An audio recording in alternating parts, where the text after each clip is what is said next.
तीन नंबर है, हा एक नंबर है ना, एक नंबर है. प्रत्येकाने आपापला ग्रुप नंबर लक्षात ठेवायचा. So people on the Zoom, are you able to hear me? So if you can just say thumbs up, that will be good. Just list लावा तिकडे.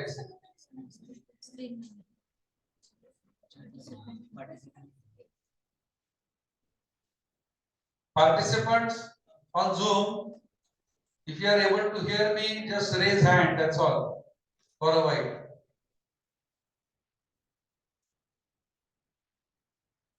Or somebody can unmute and say yes. तुम्ही Zoom वरती आहेत का? हाँ. तो विचार करना. तुम्ही unmute करून विचारा. Yes, Hello. you are audible, sir. You are audible. You are audible. One person is asking. Okay, so are you audible? Am I audible? Yes, sir, you are audible. Oh, that's great. Okay, so what we are doing here, we are forming a team. So I don't know, they are all actually from a various different colleges or places.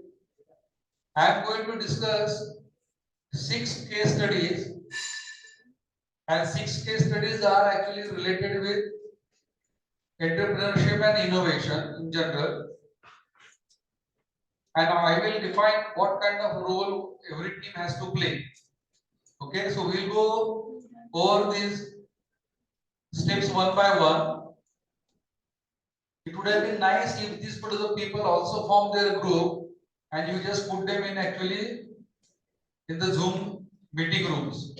You can create different Zoom meeting rooms. I don't know whether you have the full access of Zoom. If it is there, then you can just put them into Zoom meeting rooms. Does anyone know here?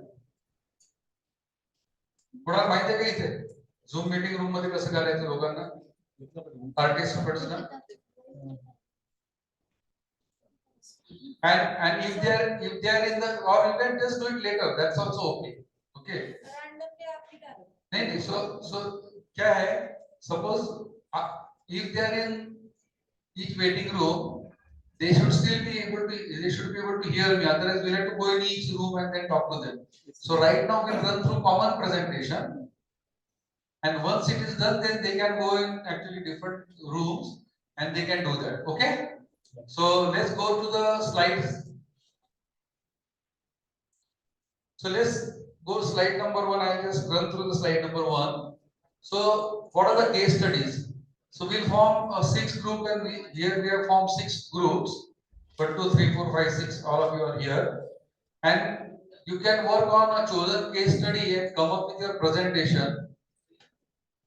Your every member who is in that group should really participate. That is the purpose. संपली करो. नहीं म्हणून म्हटलं करून द्या ना, काय सांगायचं सांगून टाका. So, and once it is done, your group should present actually a presentation based on case studies, your finding, your results, and then share with others. So that because there are different case studies, so everybody will learn those case studies differently, right? So let's go through the case study one by one.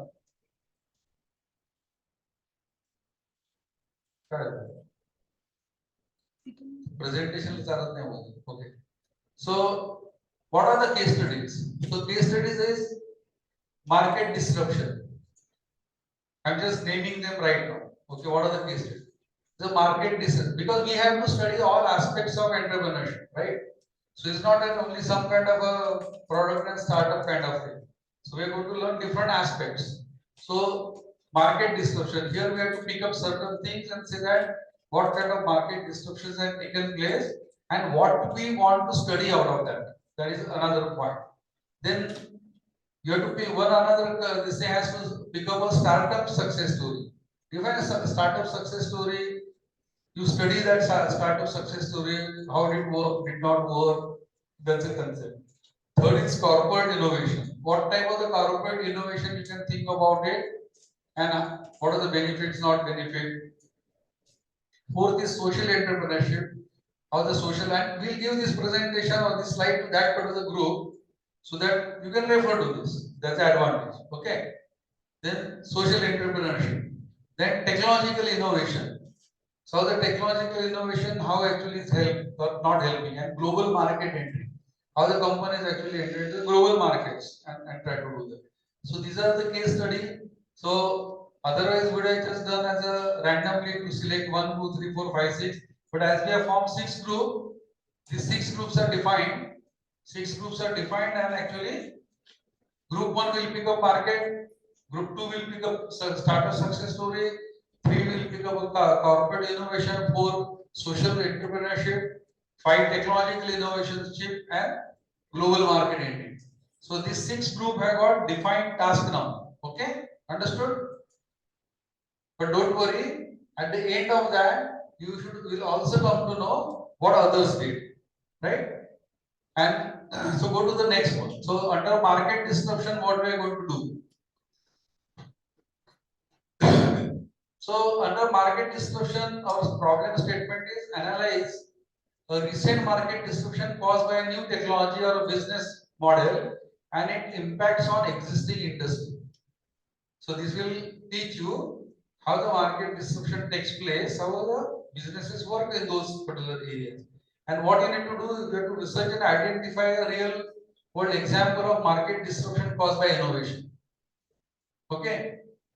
Understand the factors that lead to disruption and the challenges faced by the established players.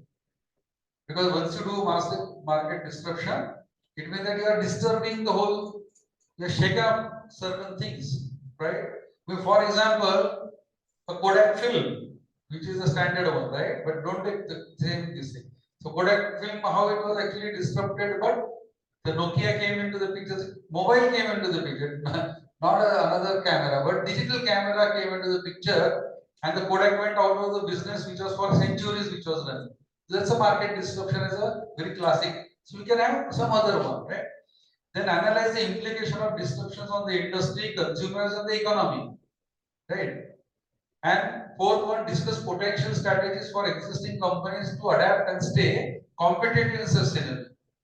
So the company, somebody has come, but those who are actually playing and those who cannot be in those area, they has to still create the edge, right? Your business has to still run alive.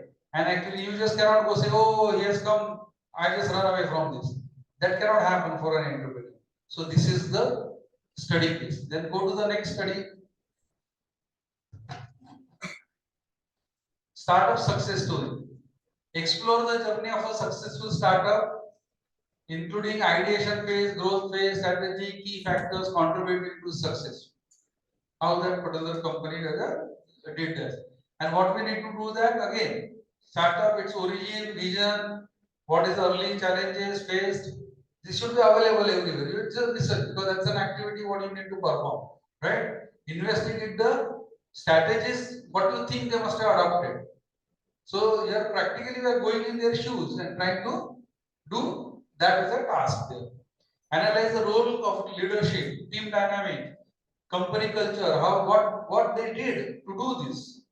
There has to be some kind of a thing which must have worked for them. So what are those? Then they discuss the lessons that can be learned from the success story applied to the other ventures. So if you want to start that, then naturally all these things will be helpful to us in understanding. That is what we are going to emulate it. Right? Let's go to the next case study 3. Corporate innovation. Examine how large corporations foster a culture of innovation and entrepreneurship in their organizations. Because we say that okay, like company like Bosch, company like actually Samsung, LG, Mitsubishi, there's so many worldwide, Apple, right? Microsoft, Google. Okay, so what kind of thing actually the various companies, they are the big corporates, right?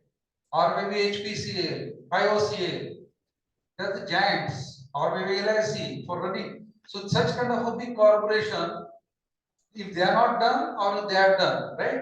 So you have to choose, you have to identify which one among yourself. So study, discuss those. So select a major corporation known for its innovative practices and initiatives. Investigate the strategies implemented by the company to encourage employee-driven innovation. Because that's how everybody says.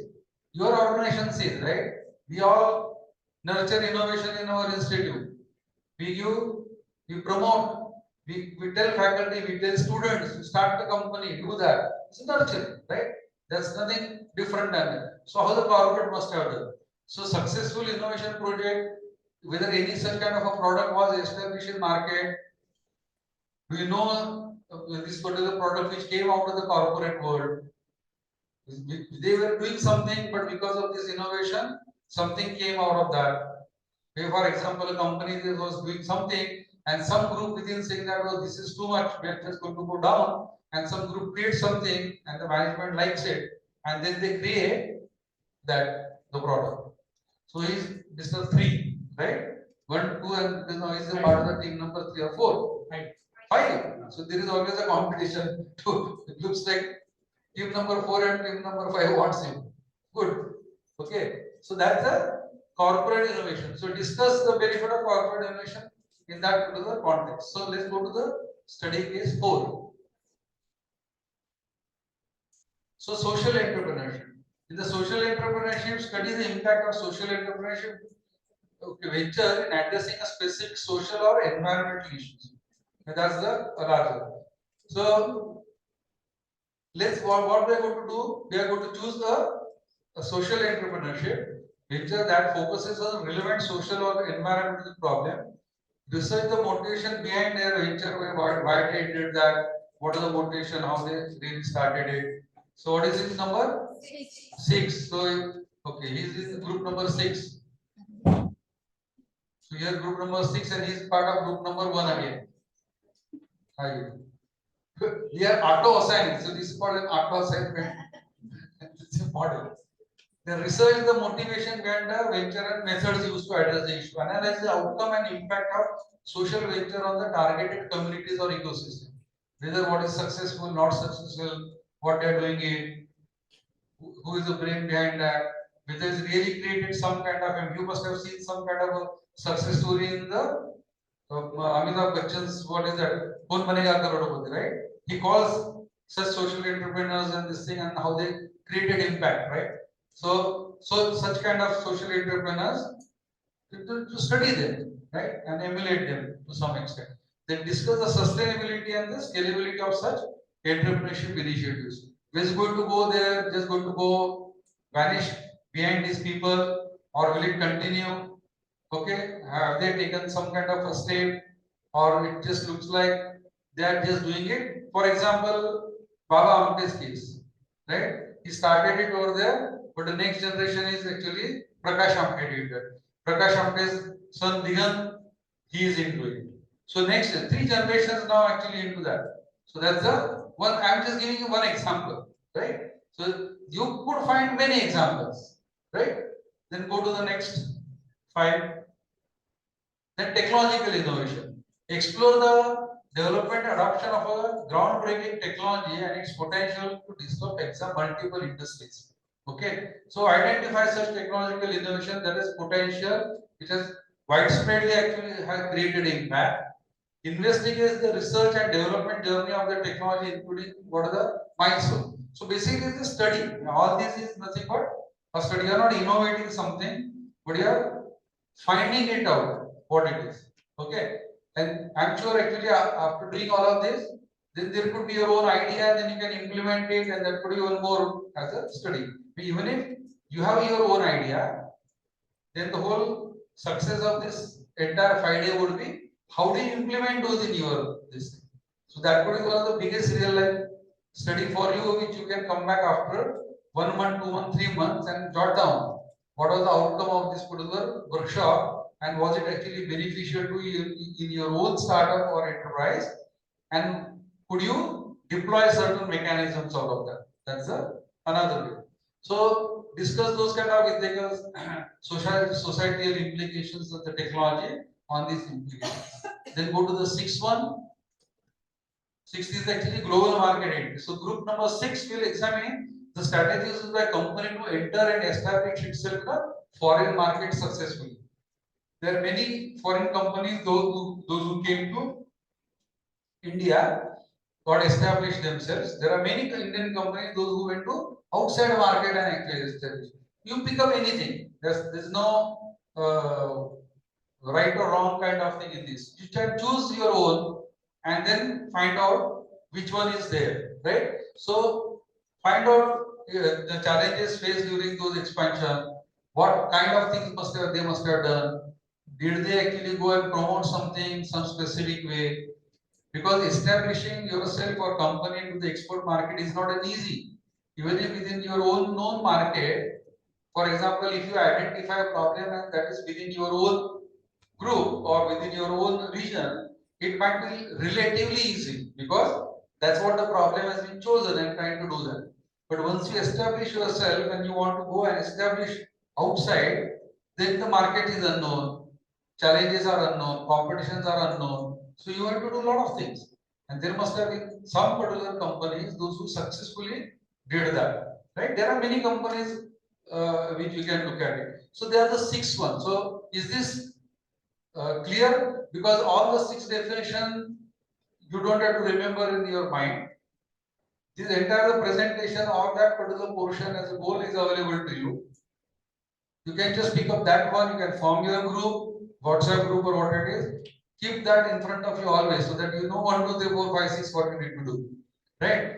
Let's not actually worry about what other group is doing because in the presentation, if other group doesn't do their good job, you can take them to the task and say that go and do the things nice and come back again because we want to learn. That is what you can do. So everybody actually should do it nicely so that each one of us is benefited in the process, not only the respective group, right? That's why it is a combined this thing. So let's go to the next slide and see what it is.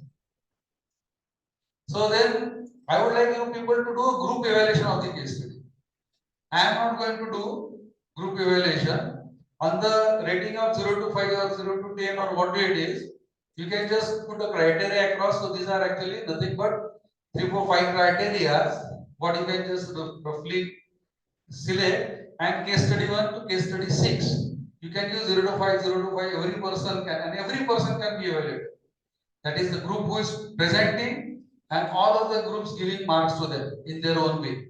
And somebody can, in order not to get bias openly on this, somebody can keep track of it, seeing that how much marks actually the other group got it. At the end of that, you got a tabular thing. You can come to know. Okay, you can publish, you don't need to publish, just to get you. So everybody is going to get evaluated on the same criteria.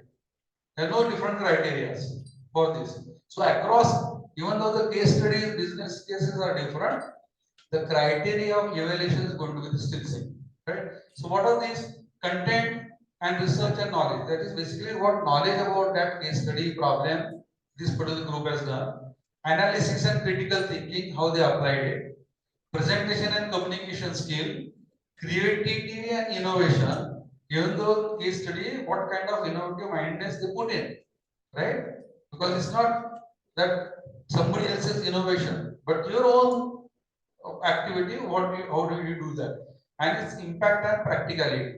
Whether it is impact meaning whether your study has been actually impactful enough for others to actually understand study, for yourself whether it is good enough for you to understand that, and whether it's really practical. Practical, you just putting something theoretically has no meaning, will not be of any use to you. Okay, so let's go to the next and see what happens. So content and research, how we are going to just do this. So on content and research over there, did the presentation demonstrate clear understanding of the case study topic? So that group, whether he has understood it correctly, the problem statement, whether it did that, whether relevant facts, data, example presented to support the analysis, right? And did the teamwork show depth research in terms of understanding of the subject matter, what was given to them. So all team member has to actually actively participate and look. So there is the knowledge. So all the criteria is applicable to all the teams, not to team one, right? So in each case, so this, because you are going to get evaluation, every team must score 5 marks. That's a target on all the criteria based on this. Then only other team will give you 5 marks. So this should be your thought process in terms of attacking your problem. Then next, what is the criteria? Next criteria is analysis and critical thinking. So did team provide insightful, well-structured analysis of the case study? What is the problem given? Whether a good thought is given or not, or just randomly something आज कुछ तो करने का time नहीं मिला कल कर देंगे, or whether it is understanding them. Where the key issues were identified and discussed thoroughly among themselves. So, or one person saying something and another person gets up and no, that's not the case. This is the way it is. It's a team decision. So, how the team actually come up with that, unanimously say that this is the problem analyzed and they feel is the same, right? Then did the team offer thoughtful and original perspective of the topic that relevant to the topic or not? That entire thing, whether it is applicable to that particular your case study. Go to the next, this thing third. Presentation and communication is standard. The presentation is clear, engaging in terms of and proper thought. That is problem definition, your analysis, case study what you have chosen, how it fits into that. Some kind of thing which is a logical flow, right? Then because you know the criteria, how you are going to look like. So what was your criteria? Whether it's impact, so getting bullet. So I'm just giving some kind of a thought process because everybody is analyzing something different into that. So what was that? So identifying those kind of. Okay. Creativity and innovation. Did create demonstrate a creative innovation thinking in their approach?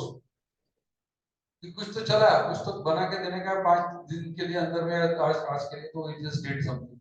So what was that? Whether your solution or could identify and capture out of it, out of that, or even if you say the recipe, success recipe of this one was this, as you think through and you provide that as a gist over there, whatever it is comes out of that, right? Or which particular method or technology that company or that particular one utilize, you could analyze it and present it there. Anything which you really put your mind and say that this is what actually it must have got happen. Okay, so that is the kind of things for your actually creativity and innovation. And one more is actually just go to the next slide. Impact and practical. Did the presentation offer practical and actionable recommendation or takeaways? So this company did that. So if it is the export one, this is the way it should be done. This advertisement, whatever it is, just innovation, technology, disruption. If it is there, then the disruption should be in terms of what kind of a scale, disruption in terms of actually how the competitions actually cater to that. Just some kind of a pointer over there, right? And was potential impact of the recommendation discussed. So whatever was identified is something, whether it is really making impact onto that. And go to the last one, which is on a. So what are the things? So I just looked at a kind of thing. This is just a kind of a suggestion list. It's just to give some kind of example while I just say, for example, market is Ola and Uber. For example, they disrupted something, right? Whole taxi market and communication and everything completely gone. Airbnb, Flipkart, Zomato. I just giving some example. You can find out of these. You take anything else, doesn't make a difference to me, right? Just to give. Then there is a corporate innovation. The Google itself did something innovative, which is a very historical thing, and actually it helped actually doing certain things. And so there might be some other companies who did that kind of thing. Social innovation is the Ocean Climate, Pani Foundations. Globally, it was done that how the environment can be taken care in those kind of stuff. Technological innovation, you know that EV market, Tesla, the EV market, TVS, Ather, and such kind of people actually, the new technology, how they came up with actually technology innovation, new thing which is as a coming age kind of thing, okay, or it could be in education for that matter, okay. Children education, the way it is done, there could be innovation in terms of actually all our Zoom platforms, everything, the way it got evolved within this time, which we are still using today, more relevant. Anything which comes to your mind, discuss those particular. And then global market entries like Samsung, LG, other entries into the Indian market. Similarly, Indian company like Airtel, Tata going to the other global market. You know, Airtel went into South Africa, many places where they established their entire countrywide actually the mobile businesses there. How could they do that? So it's not only the local one. So there exists actually an enterprise which is going global today, and that's why Indian entrepreneurs, they are no longer the local ones, but they are going across the globe and doing that. So this is actually the overall case studies what I wanted to present, and you wanted to get going on this. So your case studies you can just pick up out of this. You can run through, maybe perhaps you can just copy this, or if you're just there, I can just push it on here, or any one of you can just take a snapshot of that and put it there. Or if it is easy, if your group is there, whatever it is, completely okay, you can decide. And maybe I don't know, like suppose if you what's the time is 3:24. I don't, but of course we are not dispersing. I know that the next lecture would be about 4:15, 4:30, whatever the time is there, right? Whatever the time is. So attack one this thing each group over there, or maybe 5 o'clock. Okay. So we have time. So suppose if that happens, okay. If it doesn't happen, just as a coordinator of all this, the entire one, I would, because I have described everything there, including its evaluation. We first initially I had thought actually we'll just start doing it, and at the end of the day we'll evaluate presentation, everything. But then I realized it's actually a lot more. Okay, it's not that easy just to complete within 10-15 minutes. We'll try to, if we can all finish, it's really good, no problem. But it's a case study which is actually applicable, and I believe this case study would be looking at your entire schedule of the whole thing completely. This will not be out of place, right? This, in fact, this case study will involve other topics which is coming in between on your way, where people will be talking about it, patenting, product, how the companies need to do productivity, and so many things actually aspects which is being defined here. There are aspects of converting your innovation into the entrepreneurship, right? Your entrepreneurship is not going to last for maybe a half a day, 1 day job, but it's going to be a kind of a process by itself where you create good businesses, you retain. So learn out of this so that you can apply these principles or learnings from these case studies in your own venture in whatever format you want to do. Right? That's the purpose. So with that, actually we start. So how you want to do it, everything is fine. And here you can take one by step. So first, maybe in another 10 minutes or 15 minutes, identify a case for yourself. Each one, right? Which one you are going to do that? Then we take a pause and do that. Then the next phase starts. Okay, you are going to deeper into according to your this. So first case is the problem statement, and everywhere it is written what is the problem statement, right? So you can run one by one, once again, no problem.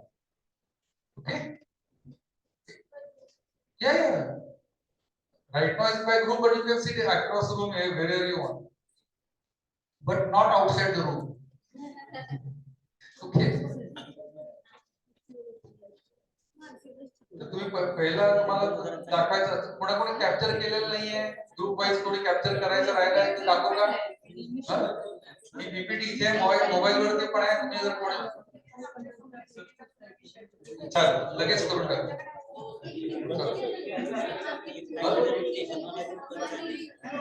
घेतलं तरी हरकत नाही. It's okay. What he said, can he pick up the kind of case studies what I suggested? If you pick up, I have no problem. Okay, but if you can think something else, it's good enough.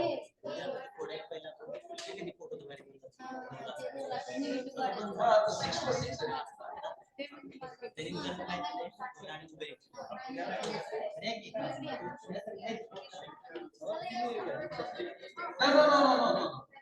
No. Hello. Just listen. Do not take case. Suppose if you want to take a case study out of this, market disruption, don't take EV market or something. There's no real meaning in that terms. Okay. If you want to just pick up out of this suggested case studies there, just pick up from there. 1:1. So group number 4, suppose social, then out of the 2 is fine. But otherwise you can search. Okay. But don't jump saying that market disruption you are taking Samsung. and then actually just looking at it. These are more put as a logical one. So pick up from this, and I am just sending this PPT right now. What the PPT is there? और teacher ने पटकन पटकन group बोलते हैं. हाँ. है ना? हाँ. है ना? Screenshot already shared. चलेगा? Share. हाँ.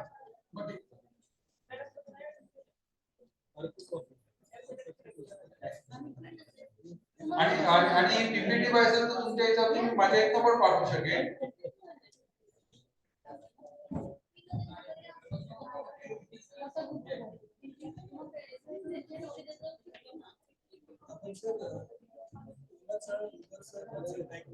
हे काढून टाका बरं.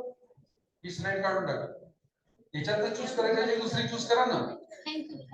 करता आली तर बरं ना. म्हणून म्हटलं करता हा हे चूज करा.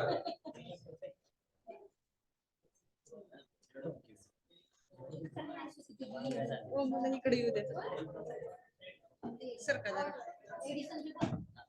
झूम वरती जे लोक आहेत, other people on Zoom, do they have any questions? Is it clear to them? Zoom people? Yes, sir. No question. Voice is audible actually. Huh? Voice is Voice audible actually. but do they have any questions? They will send in message chat. No, sir. No question.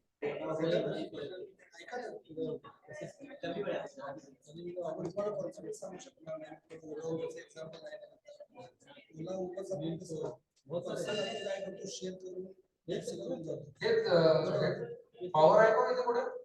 पॉवरचं connection इथे इथे खाली आहे का? Participants. पुढे आहे का जवळ? बघा हा ठेव.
व्हिडिओ बंद करते मी.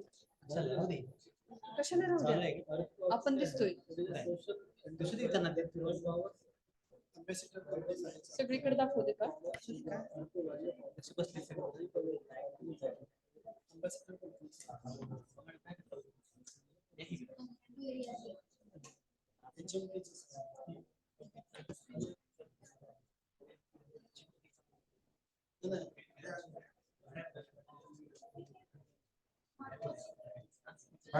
ग्रुप वरती पाठवून दिले सगळं झालं की नाही किंवा सगळ्यात बेस्ट वेळ आहे ना सगळ्यांना मार्केट डिस्ट्रक्शन कोण आहे postal system best postal system वर postal almost operate event system आपण ऑलमोस्ट आता इव्हेंट किती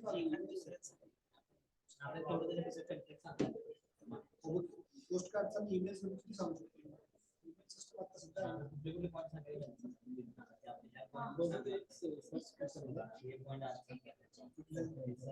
Problem statement द्या.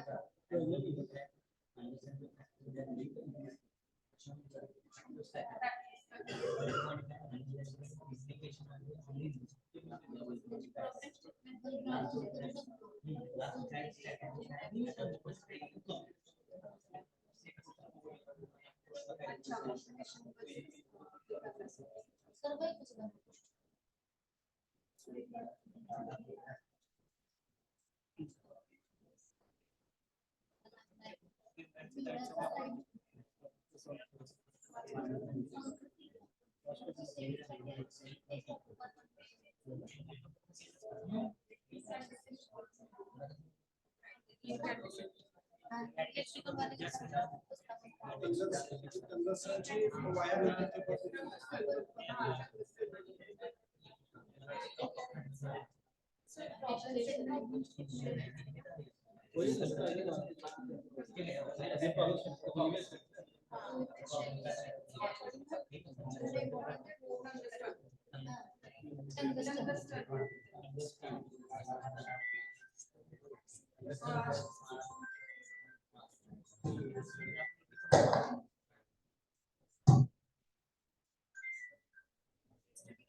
LED bulb was market disruption.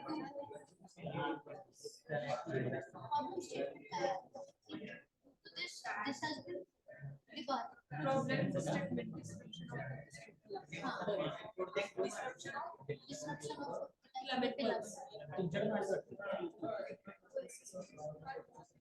The incandescent bulb. Incandescent bulb. Incandescent bulb. Yeah, त्याला म्हणता येते ते नाही. आम्ही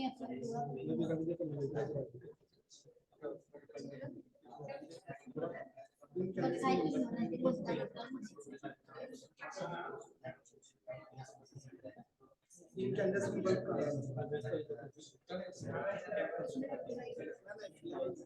त्या आतलं bulb ते वाढत त्याला slab होतं.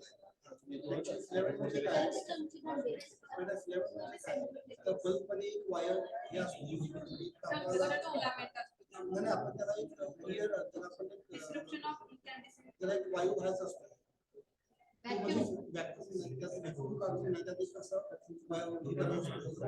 वायू गॅस त्याला पर जे आपल्याला तुम्हाला Description of incandescent light bulb. Problem statement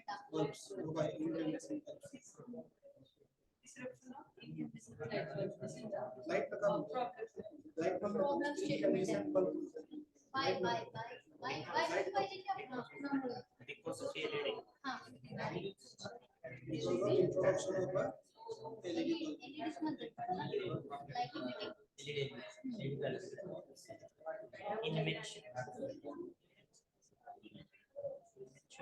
इन्व्हेंशनच लिहिलं एलईडी Sentence आपलं नीट बघा. हे व्यवस्थित हे नाही नाही त्यांनी बघा. कसं लिहिलं? Description of incandescent light bulb because because लिहायची गरज नाही by innovation of Innovation. Because कसं Innovation of by innovation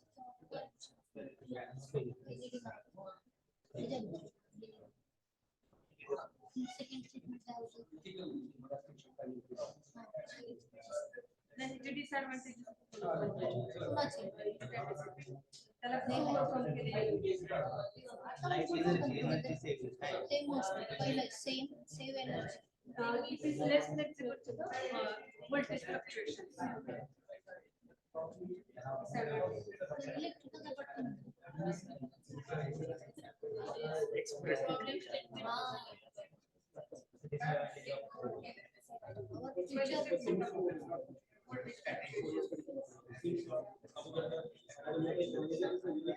consumption Voltage fluctuation चे पण variation किती percentage? आपल्याला शोध लागला आपल्याला लोकांना आपली ते पिवळा बद्दल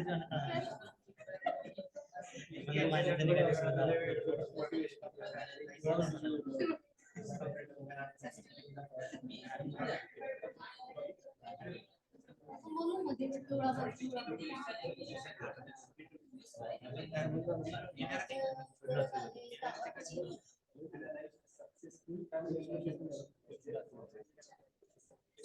LED bulbs use more than 75% less energy than incandescent.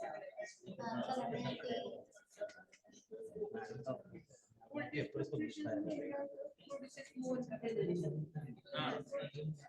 Energy consumption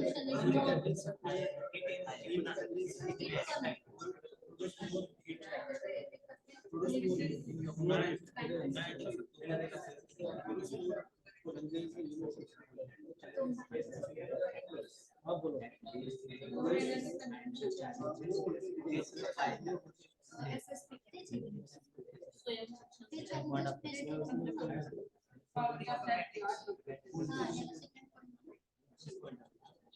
More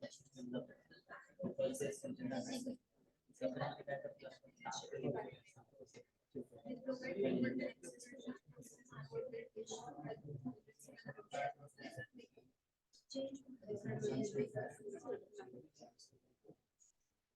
lifespan, short lifespan.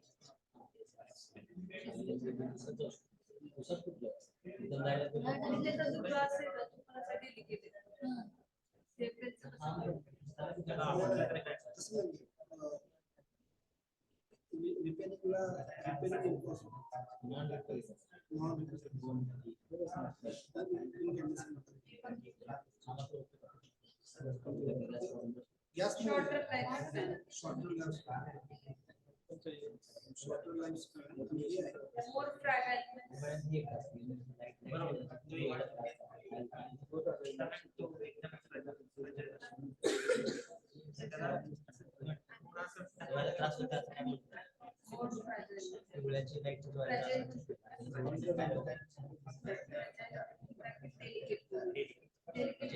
आपल्या किंवा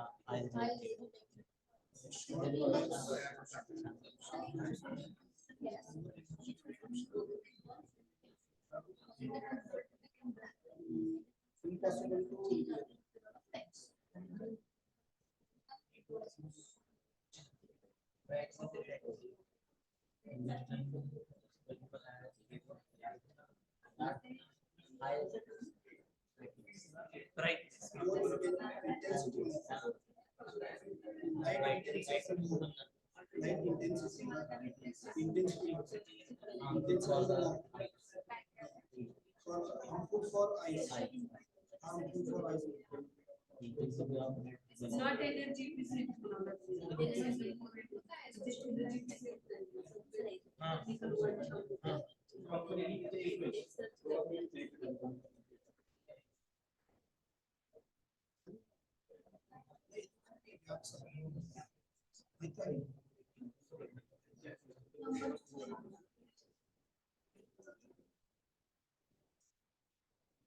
For large area. Small area. More intense. Harmful for eyes.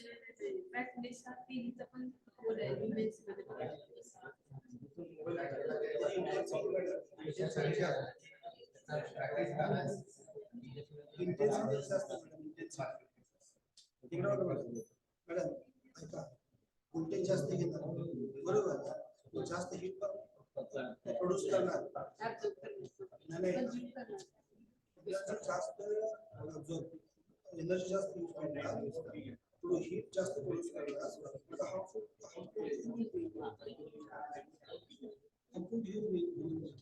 Small areas.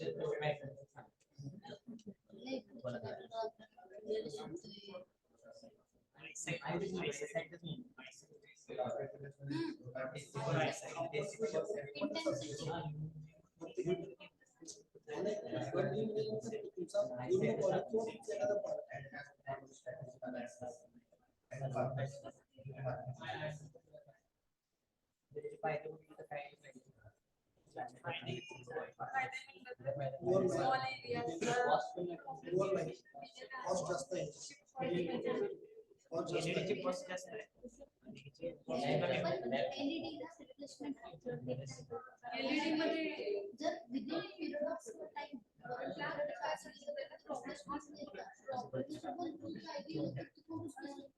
decrease have got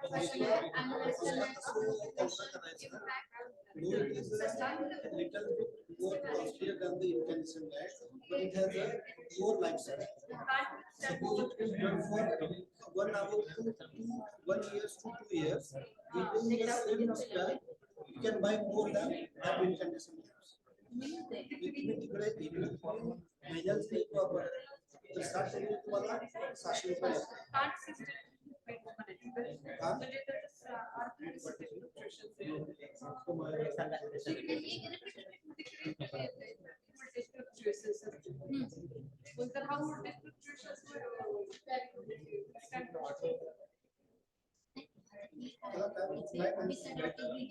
त्याला काय म्हणायचं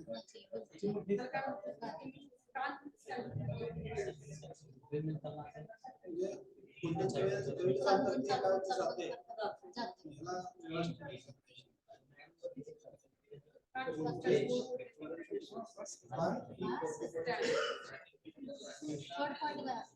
प्राइस काय सांगताय distribution वरती manufacturing आणि manufacturing चा अवघड शकतो एवढं का बनले का बन कमी काय जास्त कॉस्ट आपण काउंटर कसं करू शकतो ठीक आहे तुम्ही असं म्हणता साईडला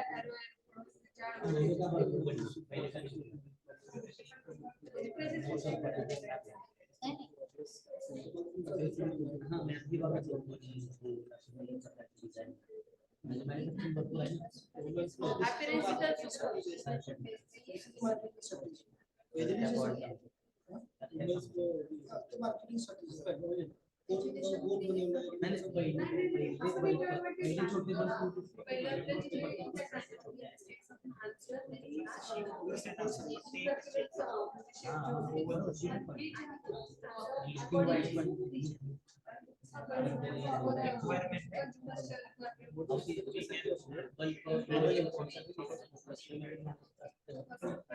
customer requirement, customer satisfaction.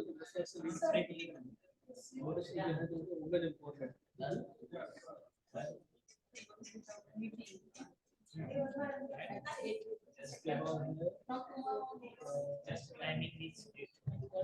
so entire thing done or first part or all? Very good. That's where we are in time. So who else is ready also? By the way, let's do one thing. Let's take a break. Can each group tell what case study they are just picking up? Okay. Just so group number one, market disruption, right? Yes. So what was the case study you picked up? Disruption of internet in bulbs. Okay, that's what you. So which company were? Nee, so basically identify. See, it just not market discussion is by what, but it should be done by some company or something. Then only you will do some tangible study, right?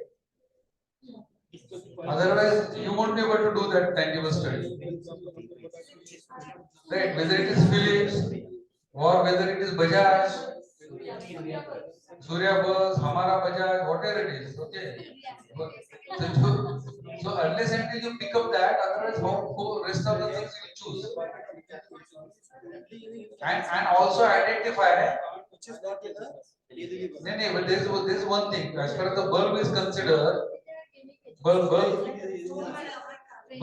If you really consider the bulb, if you consider, maybe it disrupted the way the people use the light and this thing. But now, whether it is the new technology of a bulb thinking about is a disruption, LED technology, right? So LED technology, choose one as a technology, and then the company who took some actually the steps in that. Okay, so that also should be the part. Then only we will be able to study that, and also study which particular category does it really come. Okay, whether they imitated a market, whether imitated technology. Think about it like that. Whether they were the originators of the LED creators, or they use that particular one and then put it there. Just think about it in that entire aspect. So the first session what we went through, there also you can actually apply those particular logic. Okay, good. So group number two. What is the topic? Startup. Okay. Just put up those. काय काढू नाही, slide. Go back.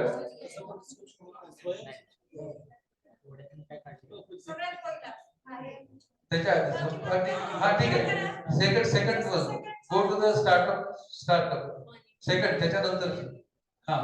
Okay. Explore the journey of a startup. Okay. So which company? MISHO.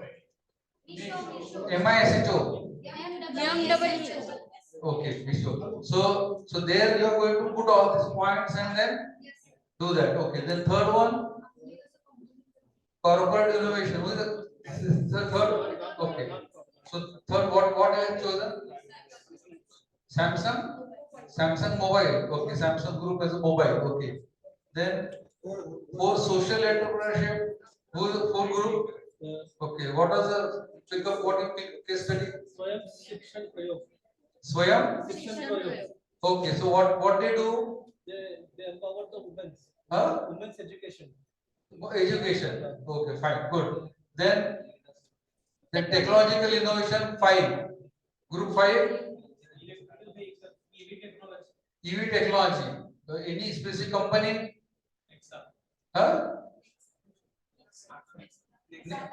Maruti is next up. That is a vehicle.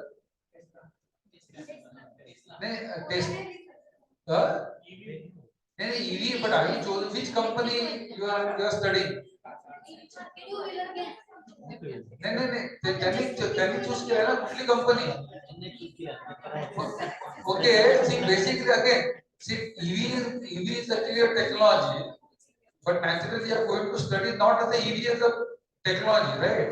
You are going to study, identify how the company benefited and company tried to go as an enterprise. right? So suppose, for example, if you choose Tata, The comparison. Tata into the EV, why they went and what did actually happen, then you can compare on the basis of that, right? Okay, so that should be the logic.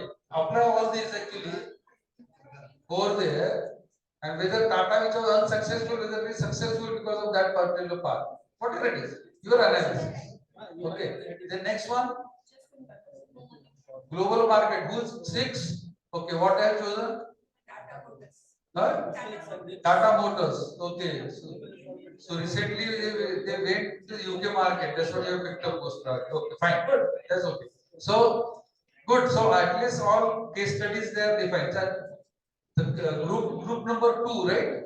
Three. They said they are ready for till presentation as well, which is really good. So congratulations and thumbs up for them. That's really nice. Who else is ready or close to that? You are also ready. You are also ready. Close to that. You are also ready. Good. So we can finish that. So maybe another 5 minutes. Huh?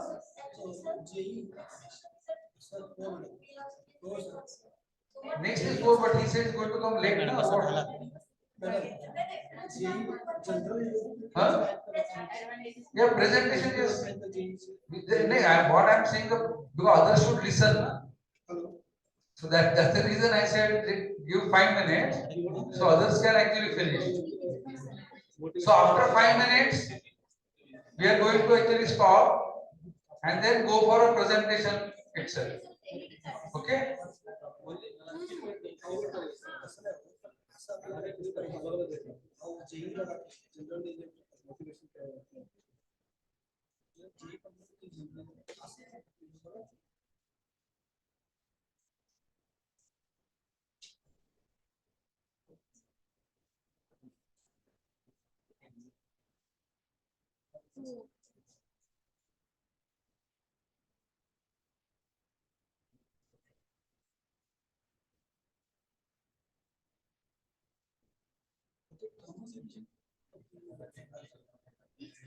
Addition बसून लावताना बघा बंद edition नाव ते addition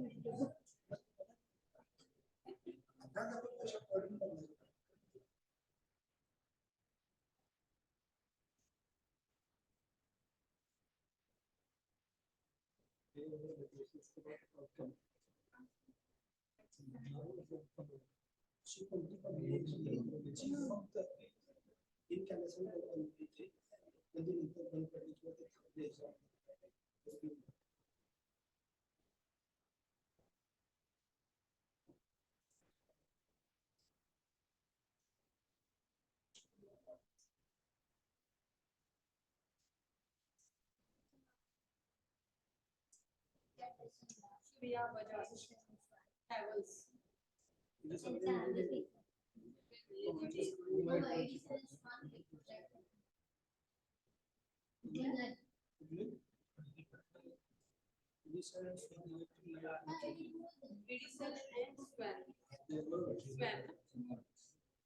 Swan. Swan. Edison and Swan. काय नाव आहे? Edison and Swan.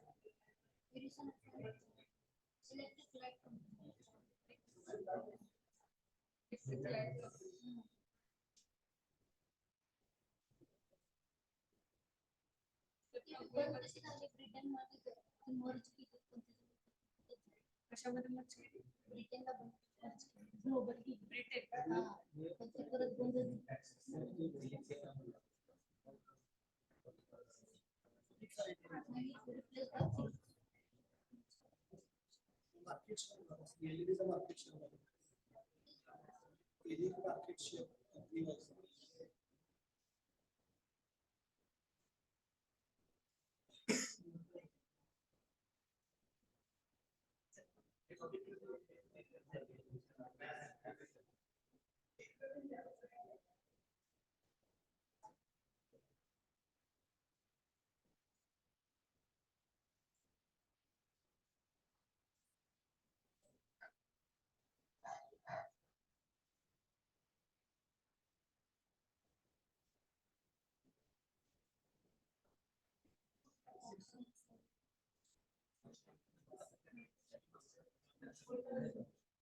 सुरू करू. Okay, so let's do one thing. So let's stop and we start. Okay, then at least 5 minutes means we'll need 15-20 minutes or more than that, right? Even if because okay, now what is the job of others? Okay, so group 1, 2, 3 or maybe group 3 is ready. I'm okay with that. Hello everyone. 6 number group तुमचं सगळे ready इकडे लक्ष द्या इकडे. चालेल ना? ठीक आहे जे तर आता एक काम करू आपण आता प्रेझेंटेशनला सुरुवात करूया. म्हणजे हे प्रेझेंटेशन कोणी ते मला देत नाही तर प्रेझेंटेशन ते तुम्ही बाकी सर्वांना देताय लक्षात ठेवायचं जो कोणी असेल ते. दुसऱ्या ग्रुपचं काय काम आहे ते सांगतो हे करेपर्यंत. तुम्ही प्रेझेंटेशन ऐकायचं आहे तोपर्यंत स्वतःच तयारी करायची नाही आहे. एक लक्षात घ्या.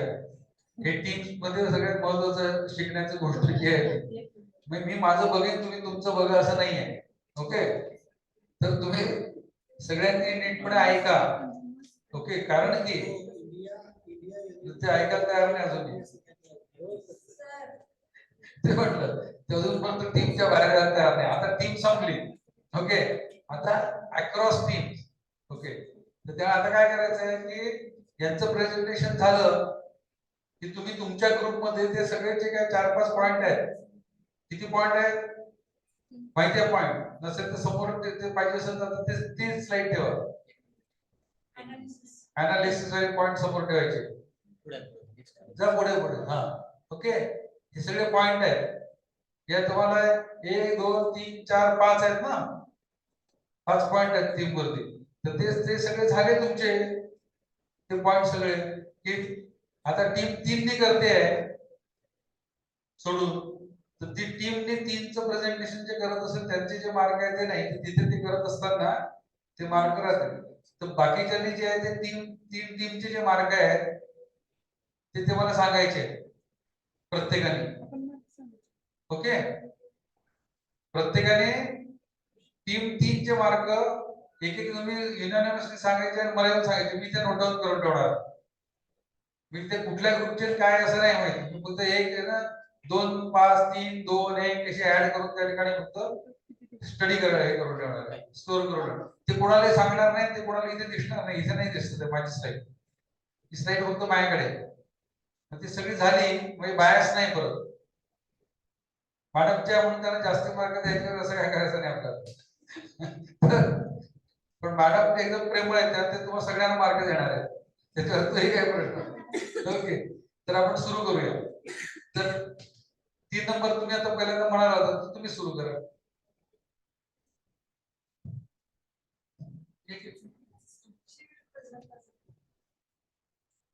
आता मी माझं काम फक्त ऐकायचं तुमच्याकडे स्कोर घ्यायचं.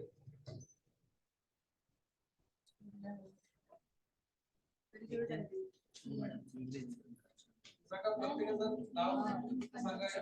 बाकी त्याला माहिती नाही. 3 नंबर ते तुमचं काय होतं?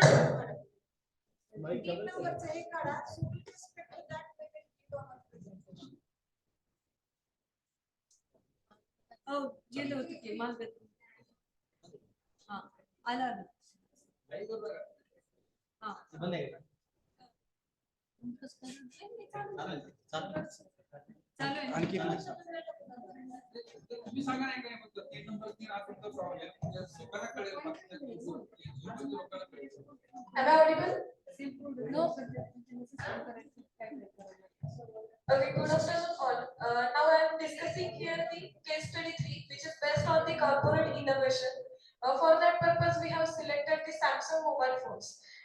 According to that, we have completed the first task from this group. Now I will shift towards the second task, that is the investigate. So through that, we have actually investigated this Samsung mobile into 3 parts. First one is a physical appearance, second one technological innovation, and third one is the security. So based on these 3 approaches, Samsung mobile phone has get upgraded according to the technologies. Right now, whatever physical appearance is there in the Samsung mobile phone is the completely according to the users. Initially, there is a small phones are available which are having the keypads. There is no any other facility other than the callings. But right now, we are having the facility like a different related to phone cameras, which is having up till now as a rear and front. Then we have found out that there is a reduction in the weight as well as there is a dual SIM function is available, which is initially not available in that small phones. Then battery durability and the capacity. According to the users uses in our phones, battery backup is increased in today's market mobile phones which are available in the Samsung, as well as the charging related to wireless, because right now we are having the different works simultaneously, so wireless charging is important. This feature is also added in the today's mobile phones of the Samsung. And these are the physical appearance. Now I will shift towards the technological innovations. Right now, whatever phones are available with us that are drastically changed in the process of a technology, which contains the touchpad, then cameras, which comes under the physical as well as the technical, because we are using the cameras for face recognition as well as making this QR code scanning. For that purpose, we require the high resolution cameras. Then storage. We have used right now different types of storages like RAM, internal storage, memory cards, SD cards are available. Also, we are using the cameras to fetch the information that is also connected with the storage. Right now, we are using the front and rear cameras as well. Now, adaptability up to 5G. Initially, whatever mobile phones we are using that contains the 2G technology, but right now we are shifting towards the 5G. According to that, different resolutions has made as well as different slots are added into the handsets. Then hotspot facility is available. Then USB connectivity. Then current market it contains the flip mobile phones. Means we can reduce the use of as well as the area of that phone. And whenever we will require it, with the help of flipping option, we can open those other phones. Then Bluetooth, which is already available. Then words. Then next one is the Steiner pen, means we are using the pen facility whenever we want to touch our screen. So reduce the painful activities, we can use the pens as well. Sometimes we need a information which is shown us into the online mode, so that case we can use this pen activity. So these are the completely technological innovation. Now I will shift towards the third part, which is comes under the security. Inside these biometric sensors, face recognitions are there. Then different applications which are already made by the Samsung, like a healthcare application. These are comes under the security. So I have divided this task number 2 into these 3 facilities.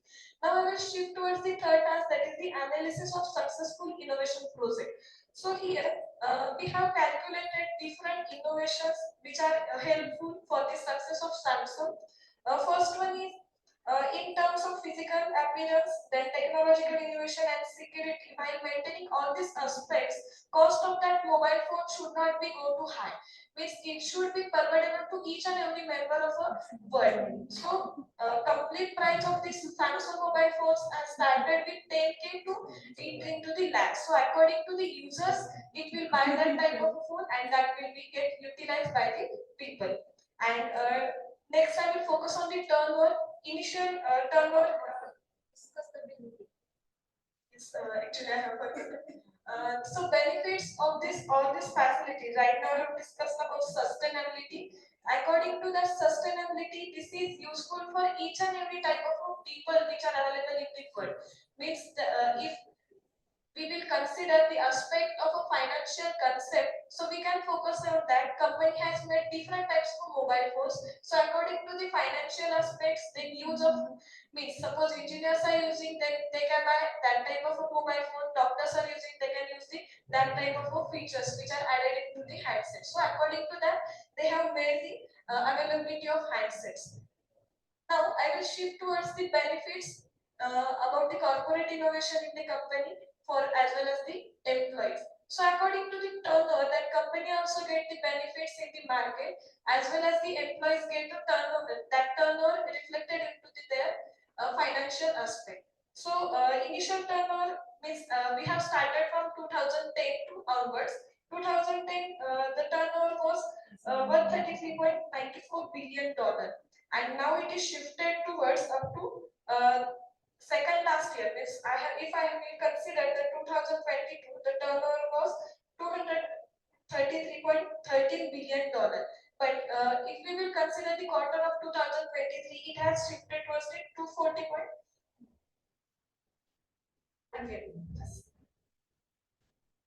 So we have connected how this innovation, corporate innovation, get benefited to both company and their employee. For that, we have done last 5 years difference-wise survey of their financial capabilities, and it has been observed that in 2015, the turnover of Samsung Mobile was near about $200.64 billion. In 2015, 2020, it is a 203.43. Now to 2022, it is last year $233.30 billion. But if we consider in 2021, the turnover was 240. Then what is the reason of shifting 240 to 233? That is again point of research or survey of market.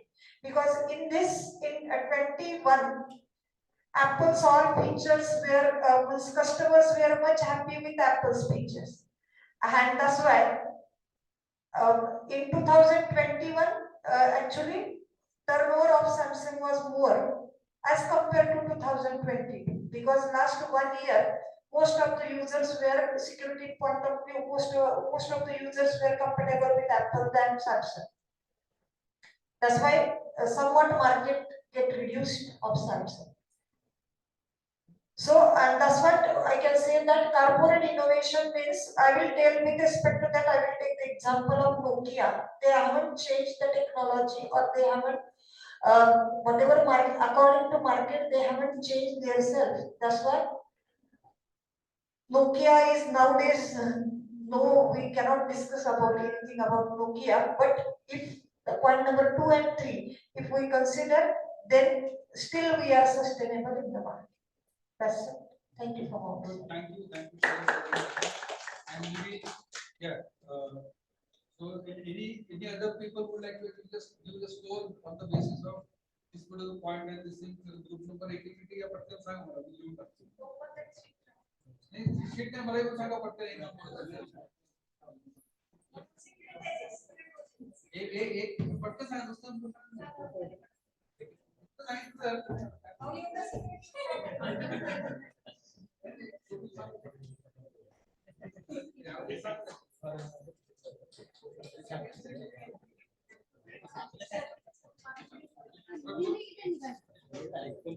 पुढे पटकन पुढचा नाही सांगा यांचे mark सांगा पटकन 2 second पटकन या लवकर पटकन या पुढचा ग्रुप नंबर 3 ला तुम्ही किती मार्क द्या पटकन सांगा सगळे टोटल सगळे तुम्ही 5 पॉइंट वरती केलेले टोटल ऐका तुम्ही 5 पॉइंट वरती केलेली टोटल पटकन तुम्हाला सांगा टोटल काय हां 5 पॉइंट मिळून काय झाले असेल ते सांगायचे 25 पैकी टोटल तुम्ही किती झाले 5 पॉइंट आहेत ना आपलं काढूया हा बघा सर 4 मुद्दे आपले 4 मुद्दे बघा बघा ना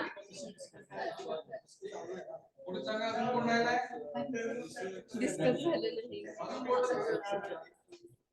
कोण राहिलाय झालं का सगळे अजून एक ग्रुप कोण राहिलाय वेळ कशाला घालवता पटकन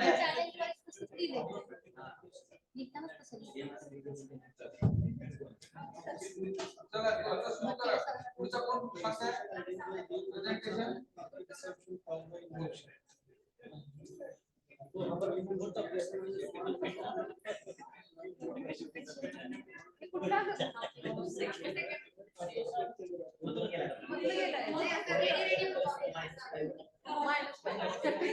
गरुड़ द्वार तुम्हारा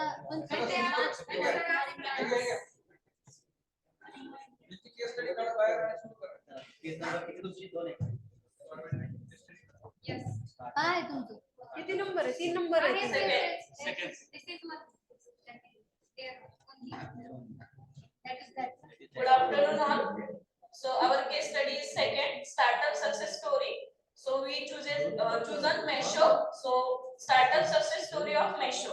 So content and research of our case study will be the Meesho. Meesho, it is the retailer or e-commerce company established by Sanjeev Barner and Vidit Attar in 2015. It just started with investing $5 billion. Now the turnover of this will be the 41,005 billion dollar. The vision of the Meesho will be the company aim is to help 100 million small companies process in digital world. The mission is democracy, internet commerce for everyone. The challenges faced by the founder is like shortage of suppliers, transportation and transaction alternative. The next second point will be explained by the Mallar sir.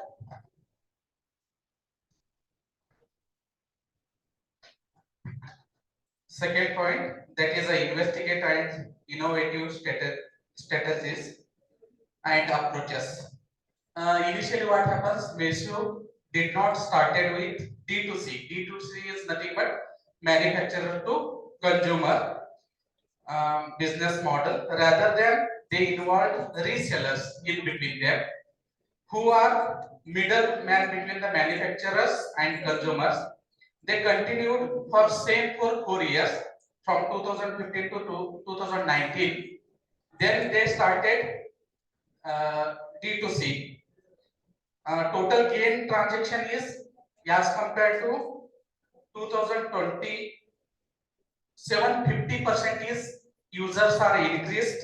There is a growth, drastic growth in this gain transaction, and it currently has 100 million active users, and it start views like it is user based 5 times increased, and as compared to global market value, it will be grew like 3 times, 3x. More than 40 million products are available on the Meesho, and it delivers 26,000 pin codes and across the 4,800 plus cities in India. So this is the brief growth of this Meesho.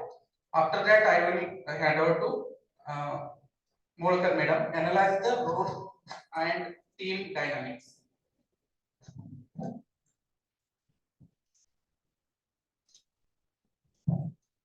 Okay, so whatever the role of the leadership that we analyzed was, this company was started by the two members only, that is Sanjeev Barnaval and Vidit Atreya in 2015.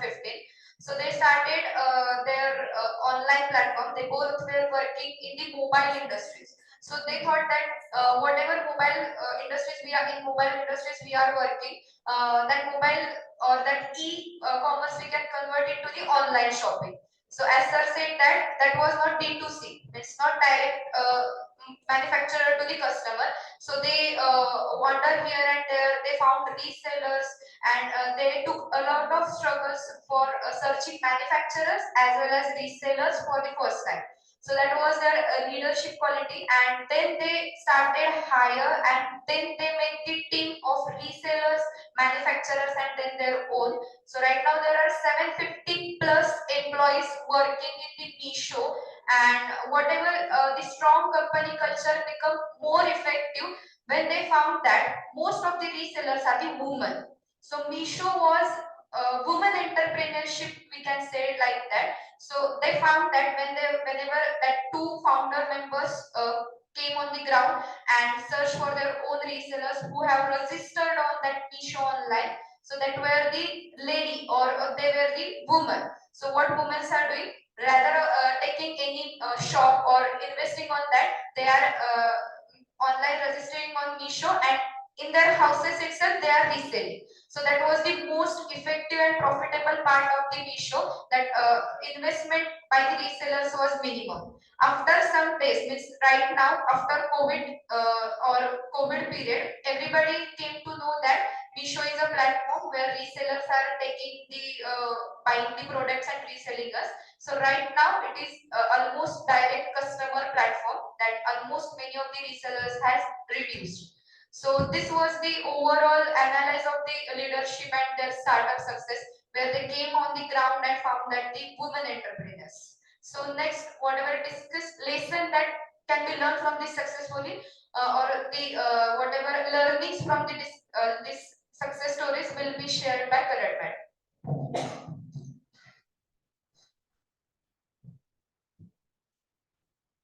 The lesson which we learn from the success story of the Meesho is, as there are many competitors like Myntra, Amazon in the market, but Meesho takes one different level of place in the competition of the market. In the short period of a time, the company took a big growth. That is a big success of that Meesho, and the Meesho ranked first in the top reselling platform in the India.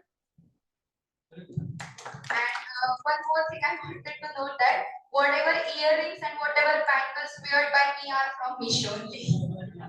Thank you so much. Okay, good. So may your team quickly come up and actually go out of 20. One by one. 25.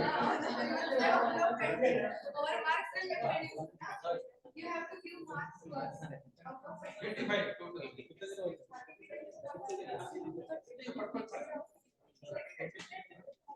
दूसरी पटकन आया दूसरी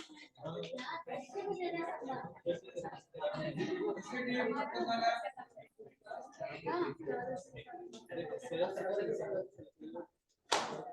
दूसरी The point is they don't suffice पुढची team कोण सांगताय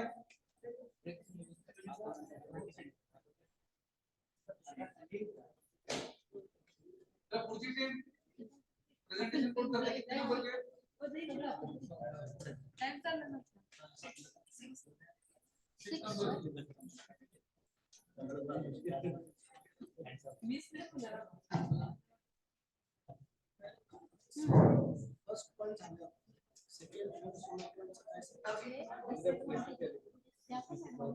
Good afternoon all.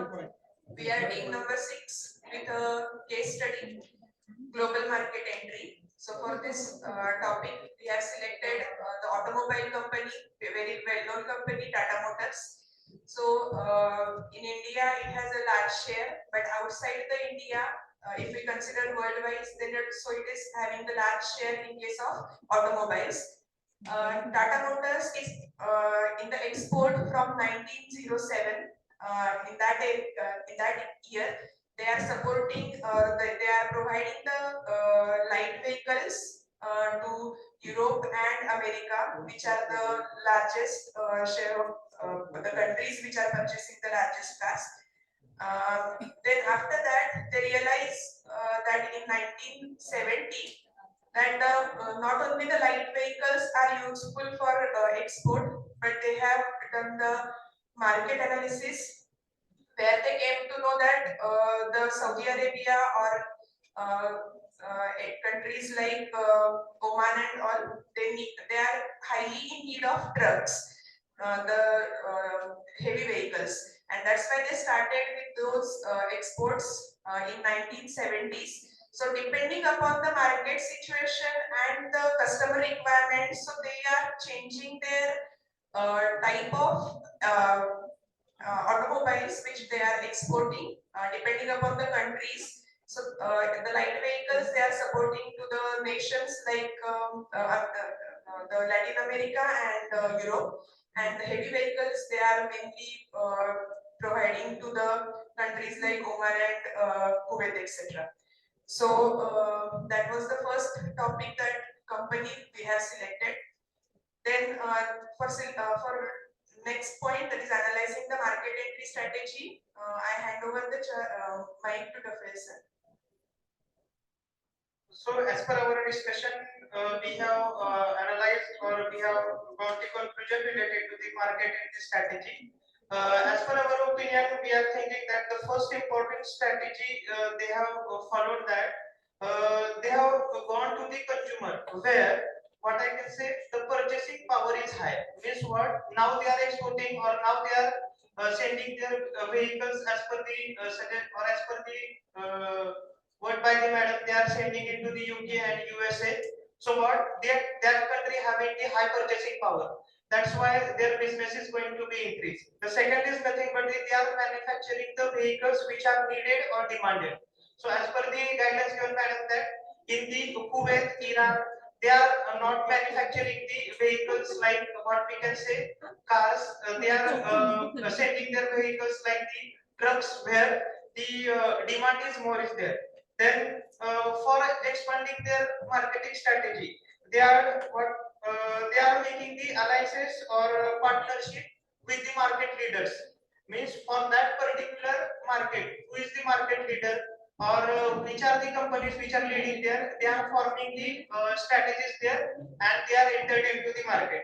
Then another important point is that for increasing or to entering into the market, they have acquired the such companies which are, we can say, it is the not profitable and financial weak. So they acquired that company, then they have invested their money, and they have grown their business in that particular nation. So these are the four market strategies that we are thinking that they have acquired whenever they are entering into the foreign market. For the next challenges, I will hand over mic to the Thank you. The next part is about the challenges. We know about that when we are going to start any company or business outside the country, so there are many challenges we are going to face. So like this also we thought that the Tata Motors also have the different challenges. So out of that, first one is intense competition. So there are many companies are available with respect to the car manufacturing. So by considering that, so the Tata Motors, they are having the huge competitions, providing good services. So the Tata identified that we need to provide the good services to the customers. Second part is about rapidly changing consumer requirements. So whenever whatever the customers are there, the customers at the end of every, they are going to demand the new, and they are having the new challenges, requirements. So by considering that requirements, Tata has designed the low pricing cars, and also the luxurious cars with less price also. And third challenge is that economic uncertainty. So this is a very most important point about economic uncertainty, because this is the future point is there. So no one can predict about what is going to happen in the future. So like that, the proper investment and be ready with economically. Also, there are many factors they might have considered in that. So including the political instability of the country. So we know that how the political instability is there nowadays, and changes in the government. Okay, there nothing much more time we require to change in the government, and policies of the government, and again the natural disasters and the market fluctuations.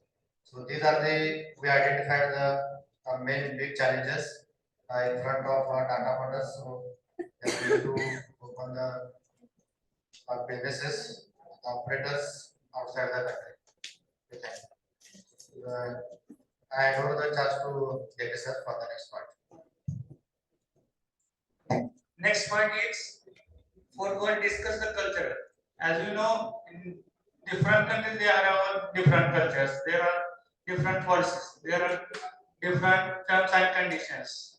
So we have there overcome that barriers like languages. So if vehicle you are on the road, they have more permits. There are some policies required. Whatever their cars, then like currency, then rules, and there are, if you are going to publish the cars in abroad, they have it depends on currency, labor charges is high. They focus on that point also. Okay, thank you. Done in UK, right? whether the car is left-hand drive or right-hand drive. And in ours, what they are going to do? They change the design. So good. So congratulations. So one by one, just come and tell me the name. Number.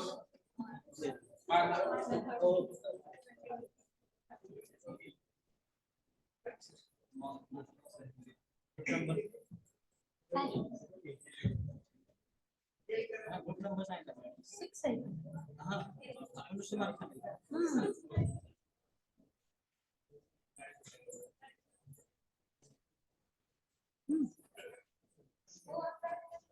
It's a Purta group.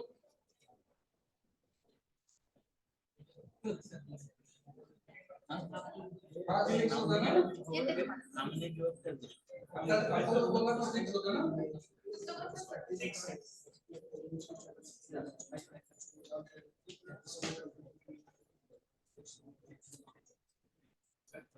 कितने number था तू 5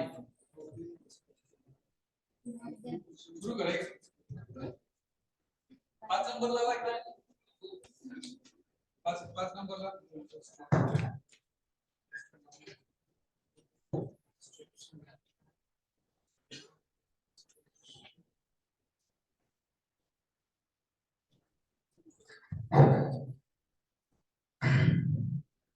Good evening to one and all. So, case study number 5 in that technological innovation.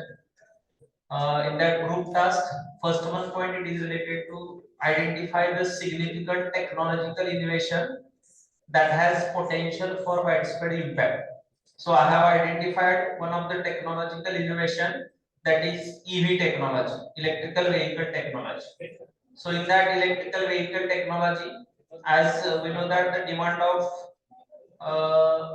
vehicle as well as demand of electricity is increasing, and the non-renewable sources, or we can call it as a fossil fuel, there is a lack of fossil fuel, so that there is a demand of electrical vehicle technology. It is more in the recent era.